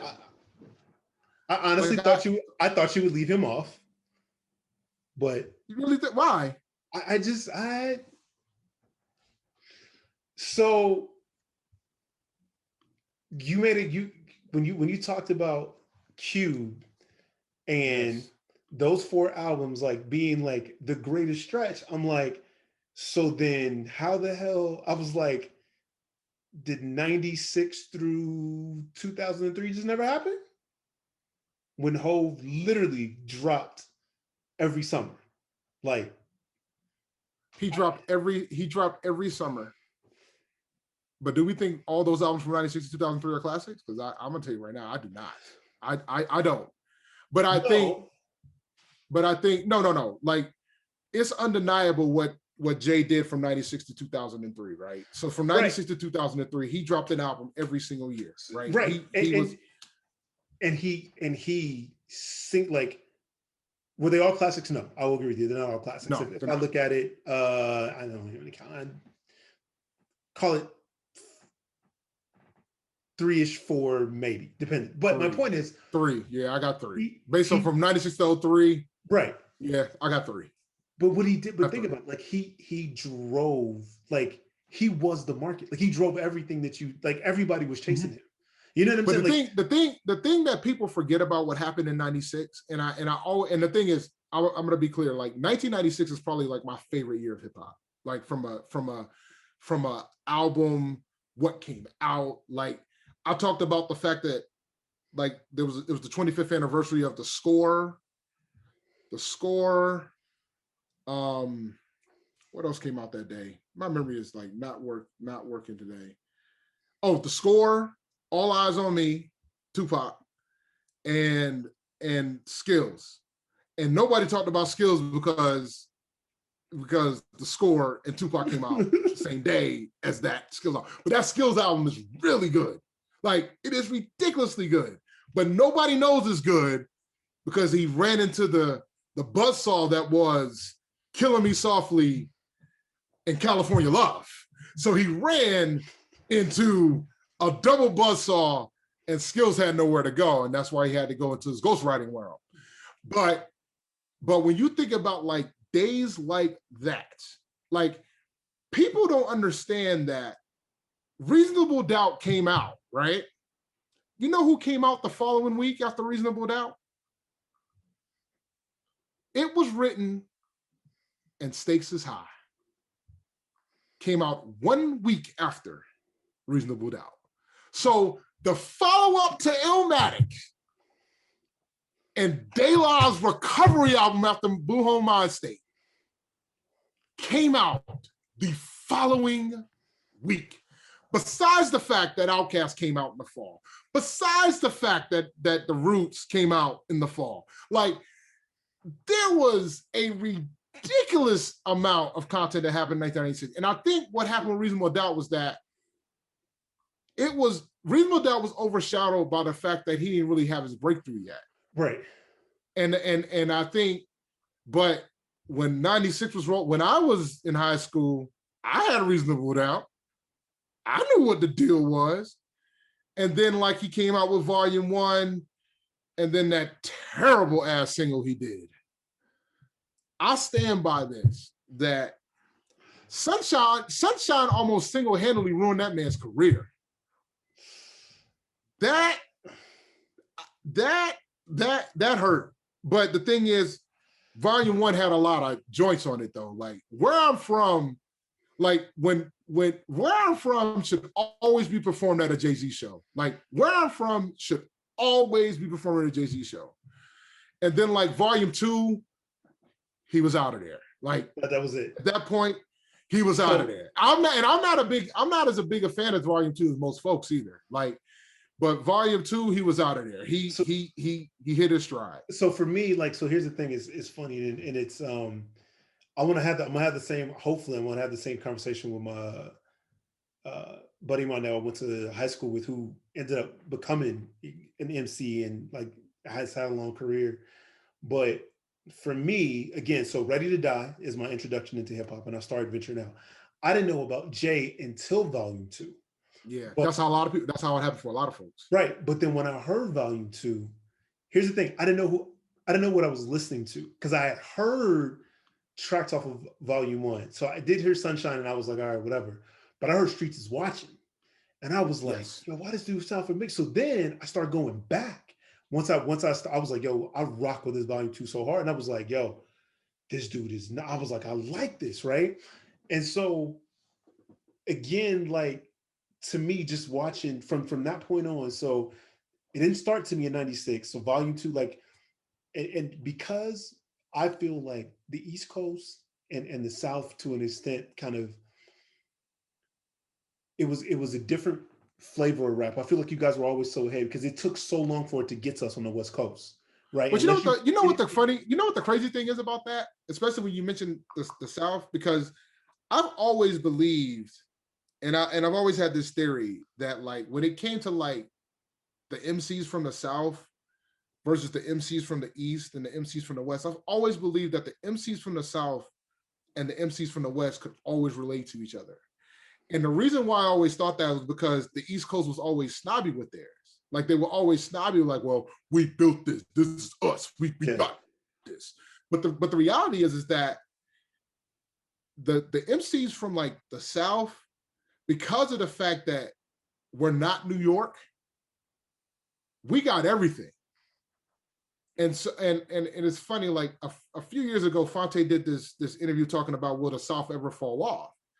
And the one thing he explained was he said that the South will never fall off because when I was a kid, we didn't just get all the like the Miami bass with Uncle Luke and all that stuff. We got Nas, we got Jay, we got Big, we got Cube, we got all of it because we didn't really have that station, right. you know, like we do now. Like, well, now it's all syndicated or whatever, but like we didn't really have that back then. So like when you got all these kids from the South, like from Atlanta, North Carolina, South Carolina, that hear all this stuff, they get more out of it than just the crunk music and the Miami bass music. So then you get a rapper like Andre 3000, you get an MC like a Scarface, you get an MC like Ludacris, who's, even though he's from Chicago, he got his start as an MC in Atlanta. Right. So like you get all these folks who actually you get a Killer Mike, you know. And the thing is, he was the comedy was like, you can never, like, none of these rappers can ever be like a Killer Mike. Like Killer Mike can outbar you and then go and do a freaking campaign with Bernie Sanders. Like, you're not going to be able to compete with that. Like, he just, it's different down there. And I don't think New York ever took the time to keep their sound. They were too busy trying to follow everybody else. Whereas the West Coast, when Kendrick made the comeback to bring the West Coast back, it was still West. Like, you guys never lost your sound, just like the South never lost their sound. New York lost their sound. And I think Griselda is working very hard for them to get their sound back, but they got to be able to embrace that shit. And I think they're struggling with that. But so nah, man, it's got to be Hov. Like you can't, like, when you talk about the longevity and the relevance that he's had, and the fact that he's been so good, like 444, like remember, think like 444. Some people didn't like 444. I love 444. Listen, the blasphemous statement coming ahead. The people that didn't like 444 have to be younger. It depends, right?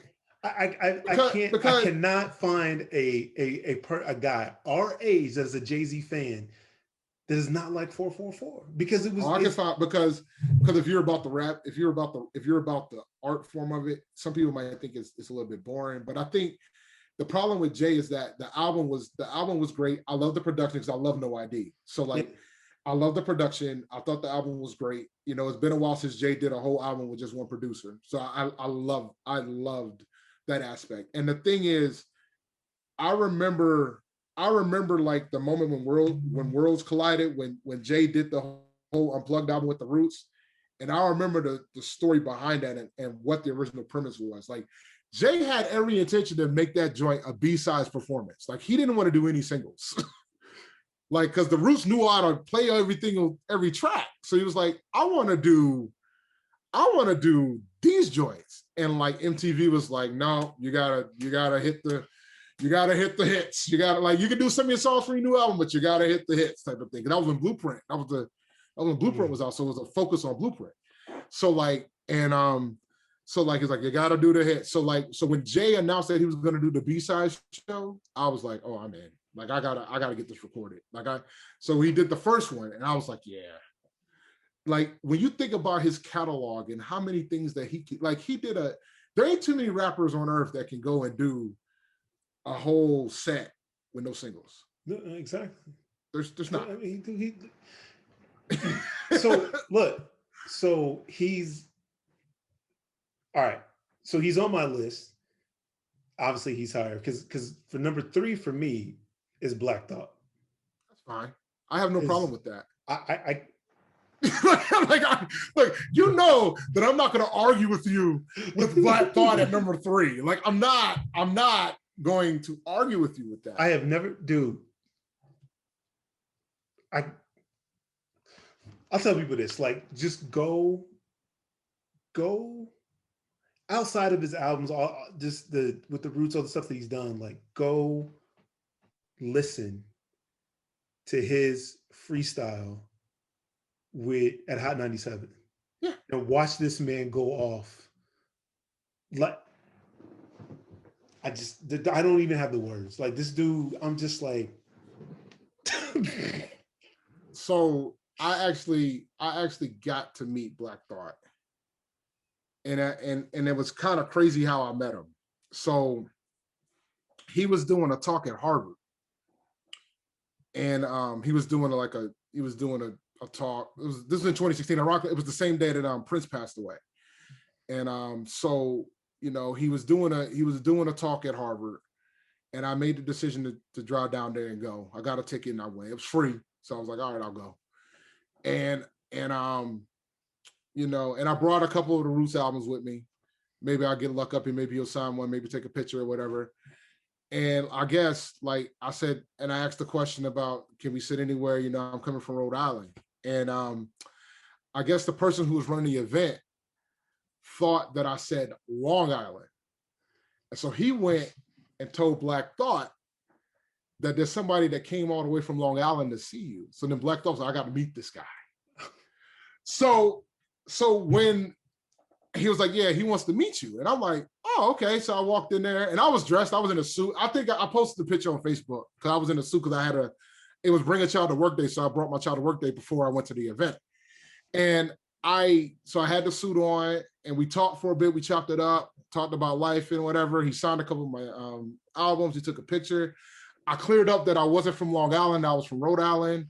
He followed me for Twitter. Like one of my favorite MC followed me on Twitter. Yo. Right? So like, it's kind of wild, right? So like, you know, he's very, like, he's super private, but I think he also realizes that his privacy is also a detriment to the group. But he was telling me that he was working on doing some solo shit. And like the following week after I met him, he released Making a Murderer with Styles P that Knife produced, which was bananas. And I'm like, and I told him, I was like, look, bro, I want you guys to release another Roots album, but if you're gonna be dropping shit like this, I don't need another one.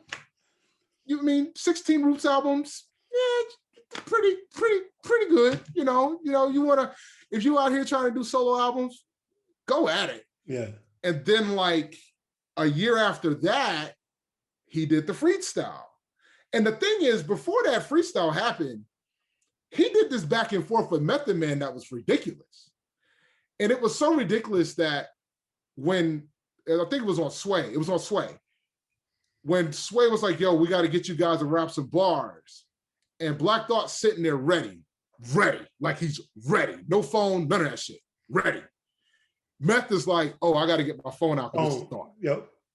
So like, so when you see shit like that, it's a different, and just so you know, I'm next at number 2, right? So Thought's number 2 for me. So like, okay. So I will just continue the conversation, right?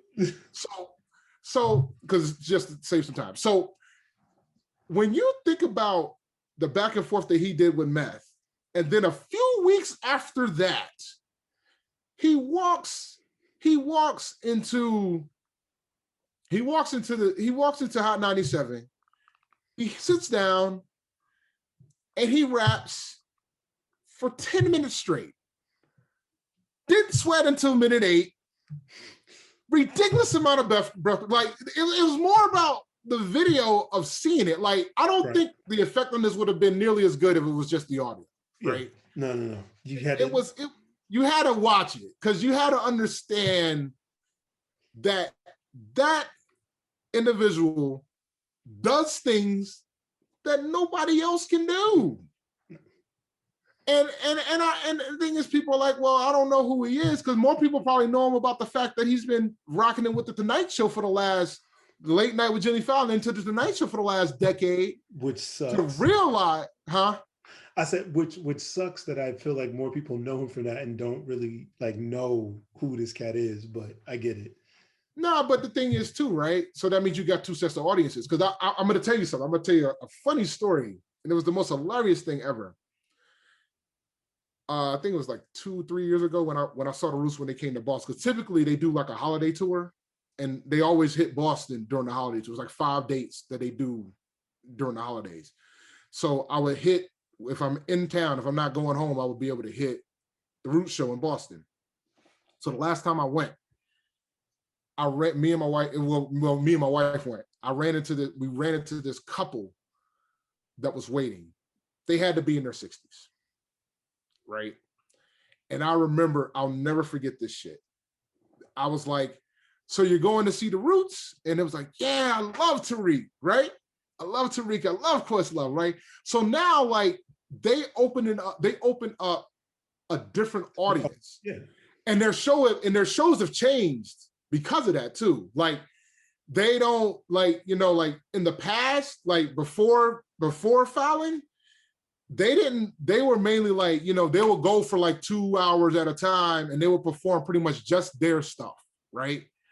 But now, because of the fact that they're Fallon, their show is a lot more, it's still vicious. Don't get me wrong. But they understand that the audience has changed. Like you're gonna have a couple, like they're still performing Roots songs and they're still going deep into their catalog when they perform them. But then there's also the fact that you're gonna also perform. They do more covers. Yeah. Like they'll cover more. Sly and the Family Stone and other artists, and they also do Hip Hop 101 more often, which I enjoy. I love Hip Hop 101. So but it's amazing. Like they have a different, like before it was just college kids and the college kids got older. But now it's the college kids that got older and the folks that watch the late night show. The late night show, yeah. That wants to go see them. So like they still sell out. And it's unbelievable. Like that 10-minute freestyle, man, I felt vindicated when it happened. Because there was no way you could deny it at that point. Yeah. Like some people would deny it and say, you never had a solo career. And I stand by that 10-minute freestyle was an album. I'm rolling with it. I'm gonna put the pieces together to explain to you why I think it was an album. So Questlove has this podcast called Questlove Supreme. And when they went to South by Southwest, they had Scarface. And Scarface was talking about Black Thought and talking about how, he invited Scarface to a session to hear some of the stuff that he had. And Scarface was talking about a lot of the stuff that he was listening to. And Scarface was like, he's the greatest rapper of all time. It's like, that's just the way it is. Like I was like, I'm afraid to work with the man, but I'll work with him. At some point I'm gonna do a song with him, but I can't, he's like, I can't do, like, he started playing me Streams of Thought. And then he said the line about the bull in the China shop. And I was like, same line that he said during the free. I was like, so I'm rolling with, so I call it, like, even though it's the Hot 97 freestyle, I call it Streams of Thought Volume 0. Like that was Volume 0. Like because the thing, and the funny, now, and I'm gonna give you an interesting stat. So like the last Roots album was And Then You Shoot Your Cousin. He only has 6 verses on that album. That freestyle was longer than the 6 verses that he had on that album. So that goes back to what I think that, all right, this was an album. Like it was an album. He just went in there and he freaking ran through a whole album. And the bars are better than anybody you ever heard in life. And the fact that he performed it in front of you. And then like I guess he said that after he did that freestyle and the reaction that he got, that's when he knew he was gonna start dropping streams of thoughts. Like he said, I gotta start dropping these albums. So like he's got, like he already dropped one with Knife, he dropped one with Salam Remy, and he dropped one with Sean C, and he said he's got one with Premier. He has one with Premier, David. He has one with Premier. I don't know when we're gonna hear this album with Premier. He has a Streams of Thought with DJ Premier. I can't, that's not like dude, like no. Listen. No. And it's gonna happen. Like we're gonna hear this eventually. I know it is. And the thing is, and I said this. Now every single time he drops a Stream of Thought album, I say the same thing. Like, if he keeps dropping these Streams of Thought albums, I want to hear Endgame. Don't get me wrong, but I think Endgame is gonna be a while, right? But if he keeps dropping like these Streams of Thoughts, these volumes, I'm good. I'm cool. Let's keep it. Keep dropping them. Keep dropping them. Like just bring them. So our 3 and 2 were flipped, right? So Jay-Z's number 2 on mine. Okay. So we didn't went into depth about it. We talked about it. Is what it is. I think I know who your one is. That easy. Like it's not even. But we're you know it's interesting how close near the top it was with the 3. I know who your one is. It's obvious who your one is. Yeah. I don't think you know who my one is. I know who your one is. Huh? I have no clue who your one is. My one is Rakim. Like it just like that makes sense. My one is Rakim. Like it's like I think what he did, it goes back to the run, right? He had a phenomenal run with Eric B and Rakim. All those albums were freaking classics, right? But then when you think about what he brought to the craft, like after the bar line, finishing bars in the next line, like the ridiculous things that he did back then. And you're talking about, like, you know, his debut was in '87. Yeah. So like you think about what he did back then that people still do to this day. Like people do those type of things to this day. Like he was just ridiculous on the mic. You know, so he's my one, and I know who your one is. Yeah, like it's clear as day who your one is. So the thing that I can't remember where I read it, or was it an interview that I listened to, but I remember they referred to Rakim like as a tactician, like how he put stuff together, and that like a lot of dots, right, the dots, like yeah. It's just it was, and a lot of MCs like studied that, to your point, that he just had this effect on really an entire generation. Like I don't think it's a far reach to say that he really influenced an entire generation of where hip hop went from a craft and artistry standpoint, because he was really the first one. As like again, I can't remember if I was reading or hearing an interview that really kind of like. It went from like raw talent of, okay, I'm just on the block, we putting together, like to like, no, like I'm literally going to put this together. Like I'm doing it purposely.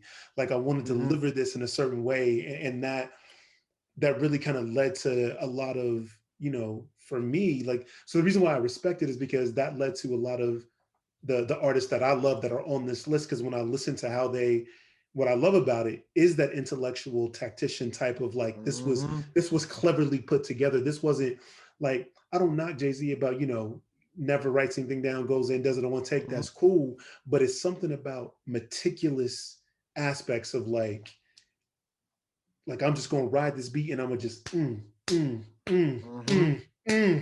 what he did. Yo, like, and that's what he did. And it was it was uncanny how good he was, and he was such a natural at it, and he just knew how good he was, and he knew that he was the top kid, he was the top guy in charge, and that's just how he was. And it was so devastating when I heard he signed with Dre and they didn't get the album out, man. Like I like it was just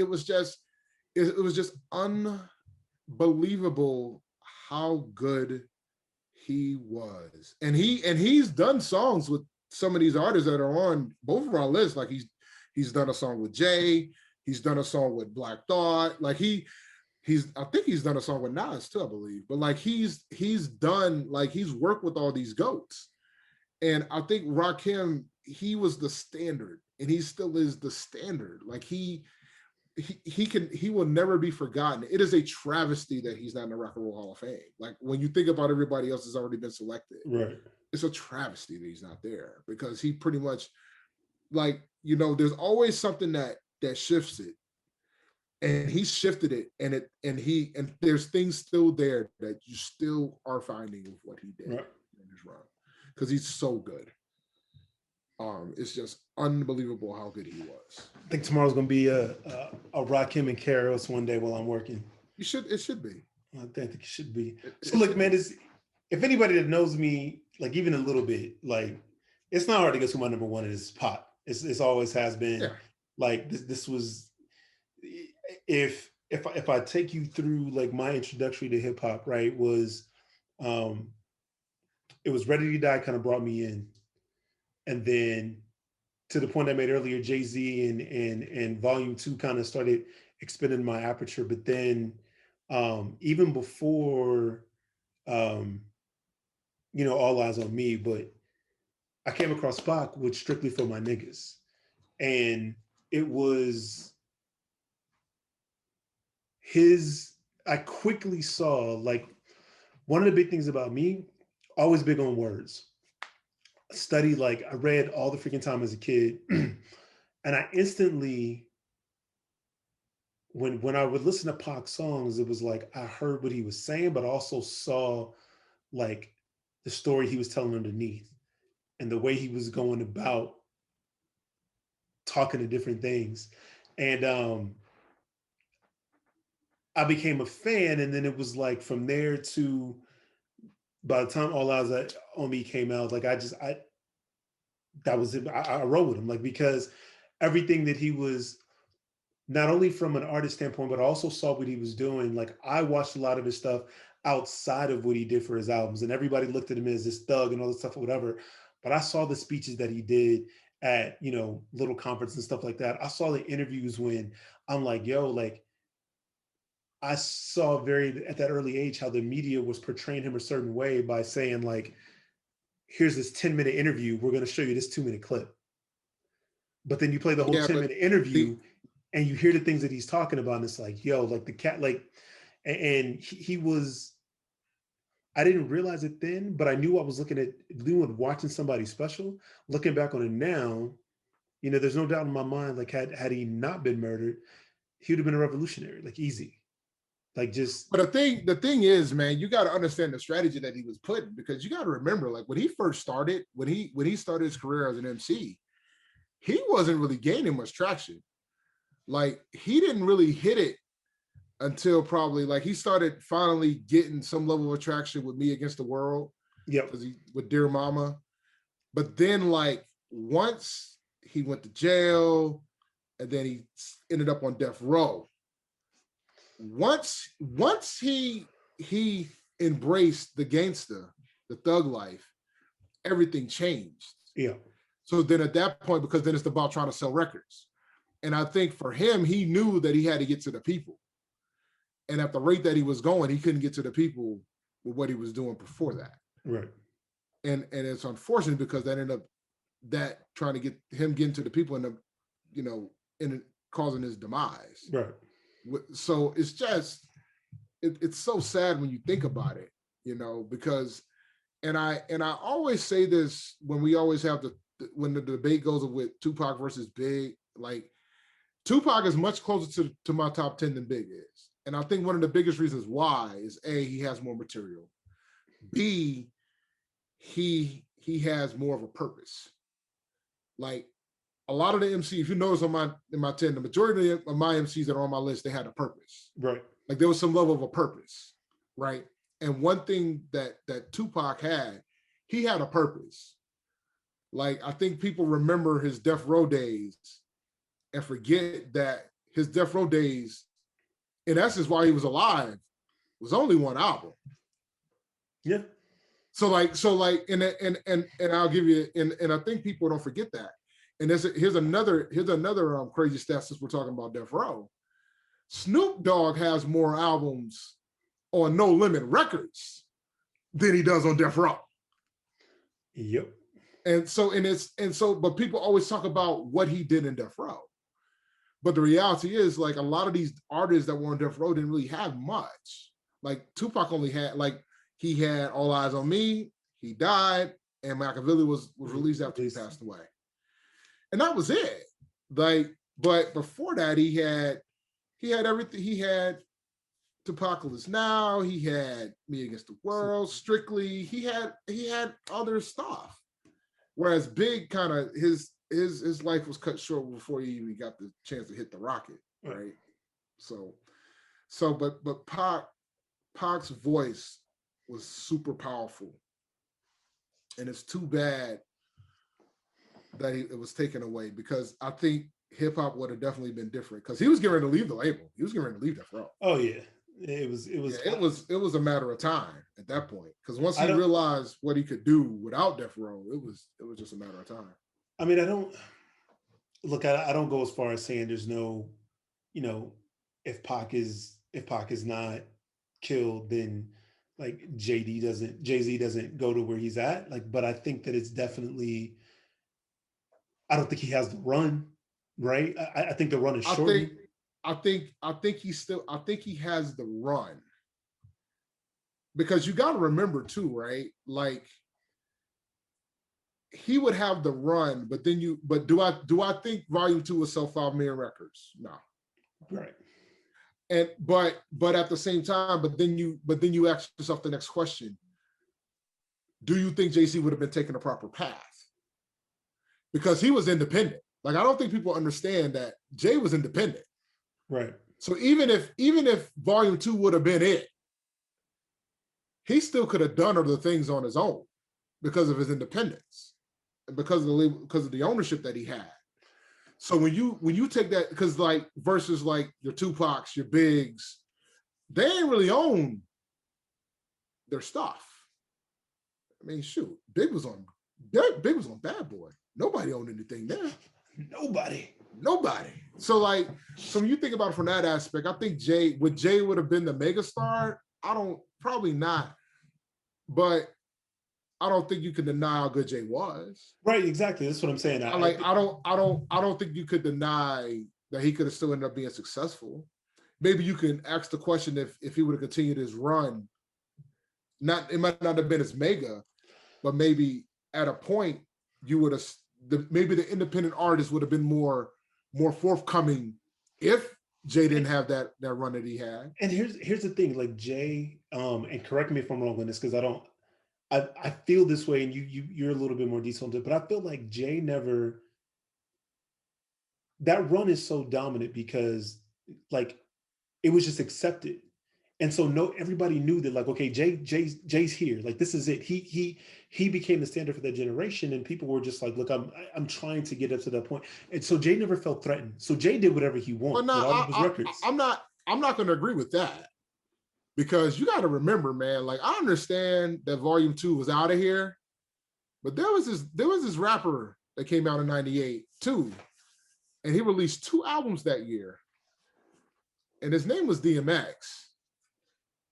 And DMX was slaughtered at the 1 when Jay was there, like, because DMX was theirs. But DMX was purely theirs. But here's where I'm going with this, though.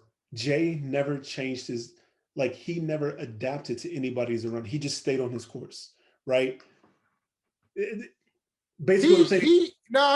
He like when you go from Volume 1, like, this is and this might be another blasphemy, right? Because y'all might think I'm wild when I say this, but when out of the 3 volumes from 1, 2, and 3, my favorite is 3. Like I will take 3 over the other 2. And there's a couple of reasons why. One, you can hear the damn conflict that Jay's going through in volume 3. Because volume 1 was kind of like all right, bad single. City's Mind was dope, but bad single, Sunshine, try to go for the stars, failed miserably. Then volume 2 happened, the Annie thing, Hard Knock Life, Can I Get It with Ja Rule? Because X, Jay, and Ja, they were the standard bearers of Def Jam at that time. Right. And the thing is, Ja reached some high heights, and so did DMX around the same time Jay was there. Because Ja had a run outselling Jay for a minute during that time, but a lot of people don't talk about that. And so did X. Both of them did. But a lot of people don't talk about it. Like, DMX had 5 straight #1 albums. Like, people don't talk, like, X was there. But when you look at, volume 2, he had the hits, and then 99, he had Big Pimpin', but then it was about him trying to build the label too. So he was trying to build the Rock with Beans, Bleak, and everybody else that was coming. Like, they were, at this point, they were coming, right? But the thing that I prefer volume 3 over the others, because you saw the conflict on whether or not he still wanted to be that gangster rapper versus understanding the fact that he has this level of success. So you saw the conflict within that record. And you saw, like, Come and Get Me is ridiculous. Like, Come and Get Me is ridiculous. Dope Man is ridiculous. Like, there's I think people knock volume 3 because, and Big Pimpin', oh my God. Like, yeah, it was ridiculous. He freaking threw UGK on it. And Pimp C out here out rhyming the entire universe with like 6 bars. Like, it was unbelievable. So, like, when you think about like volume 3 and what volume 3 was, you saw that conflict. And it's still his second best-selling album because it came out through volume 2. But like that's why I preferred 3, because I thought, and lyrically he was that might have been Pete Cove. like he was feeling himself a lot, but you also saw that conflict going back and forth within it. But I don't know, but like the thing is, like, I don't think he even anticipated success that he was going to get off of 2. No, I don't think so either. And I think, here's the thing. I feel like this. If you had another, so yes, X came, so did Ja Rule, and it was, they needed each other. They did. They needed each other. They did. I just, and look, this could be like biased because I'm able to look back on it, right? And so at the time maybe it was different, but like, none of those cats to me, like, when I first heard Ja Rule, like, I knew he wasn't Jay, like, from a lyrical standpoint, right? Like, like, I know he wasn't in Jay. Neither was X. Right, even though you're not going to be here. Like, you're going to be hot now. This is cool. I'm rocking with it. I love it. But you're not, like, there was something about them that I'm like, it's not long lasting. And so I think even Jay could look at that and like, they're going to push me. So where I'm going with this is, if Pac's there, right, and you have Jay, like, I wonder if the trajectory of what Jay does changes, because you literally have somebody else that because I would have said, like, Pac would have went album for album with them from this 96 to 03 run. Like, they just would have, it would have been like Jay dropping, I'm dropping 2. Jay, I'm dropping. Yeah. To where you would have had that. Yeah, you know what I mean? Where X and Ja was like, oh, we'll come in for a little bit, but Pac would have been there Jay, you dropping again? All right, I'm dropping again. Yeah. And so but that would have been great for us. Exactly. It would have been fantastic for us, right? So it's one of those things where it's like, again, I don't think that means Jay never exists. I think we see a different Jay, and I have no clue what that would have been. Better, worse, whatever. But I'm just saying, like, when you truly have that, and we'll never know. It's the whole thing, like, what's the best team in basketball? You just never know. You can't compare errors, so we'll never know. But that's always fun. When you think about, but the thing is, like, I think the fact that Jay had X and Jay had Ja, it was important. Like, I think X had a shot to have longer longevity if he didn't have the demons, right? Yeah. But like Ja, like, you knew Ja was gimmicky when that man came out like Cookie Monster, and then 50 just eradicated him, and then that was that, and that was all she wrote. Like, you know, but I think X had the energy to be around for a long time. I didn't think Ja had it. Like, but Jay, I will give you that Jay stayed the course, but Jay also leveraged some of the success of them, because like Jay ain't working with Swiss Beats if X ain't there. You know what I'm saying? Like there's some like you know what I'm saying? So like there's some aspects of it that you ain't getting certain things without X being there. Because to your point, like, so I'm looking at I'm pulling up the track listings that you're talking about, right? So there's volume 3, you had UGK and Big Pimpin'. Volume 2, Get 6, Money Cash House, DMX, right?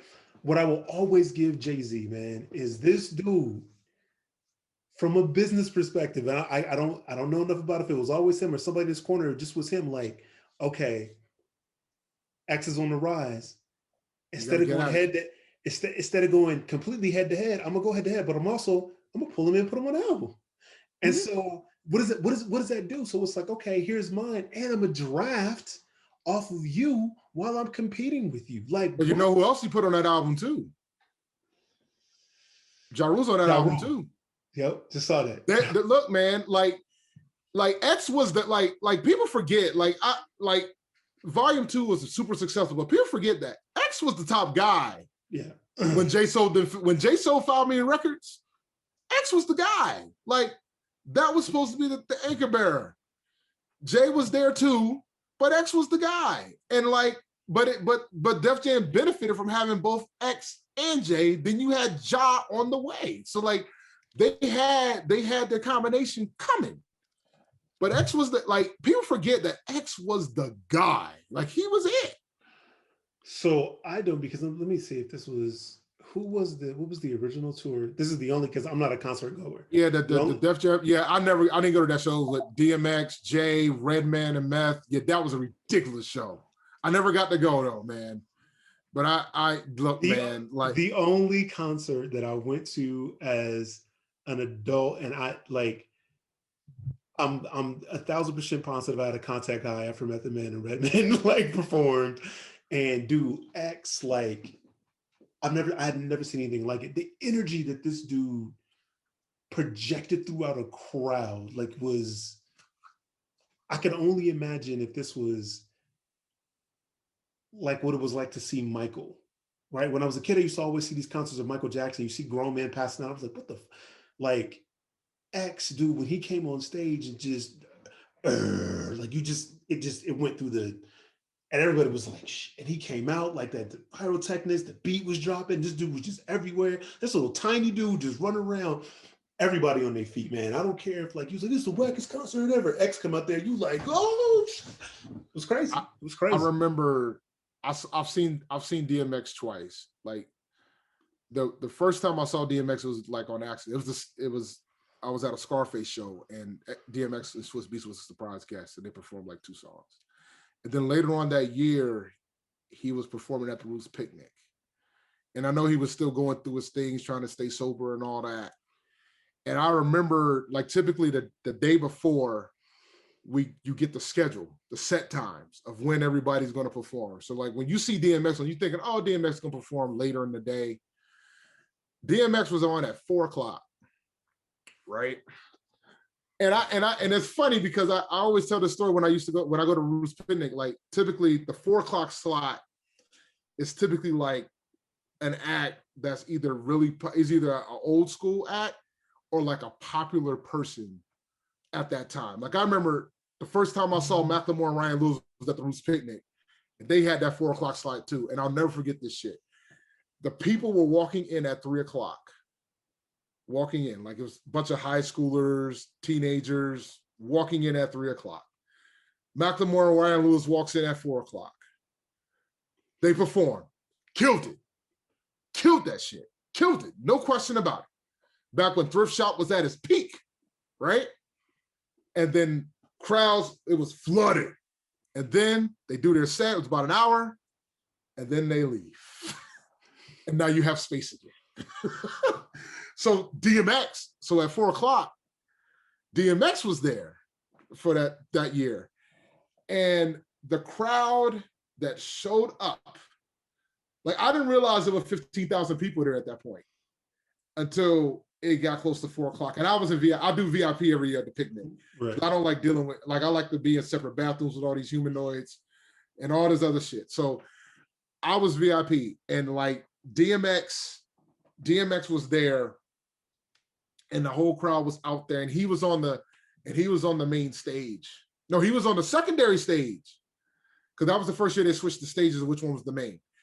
And he was there, and everybody was there, and he, like, I thought he was like, at first I was like, is he going off tables? Like, nah, that's him. And I was like, shit, it is him. And we're talking 3 or 4 years ago when I saw this guy. Yeah. He still got it. Like, he could go and tour for the rest of his life on his first 3 or 4 albums, as long as he can just stay sober. Like, if he stays sober, because he is unbelievable live. Yeah. Unbelievable. Nothing like it, man. I've never seen. Yeah, I the pictures, literally the mental pictures I have from that night, from that tour, just.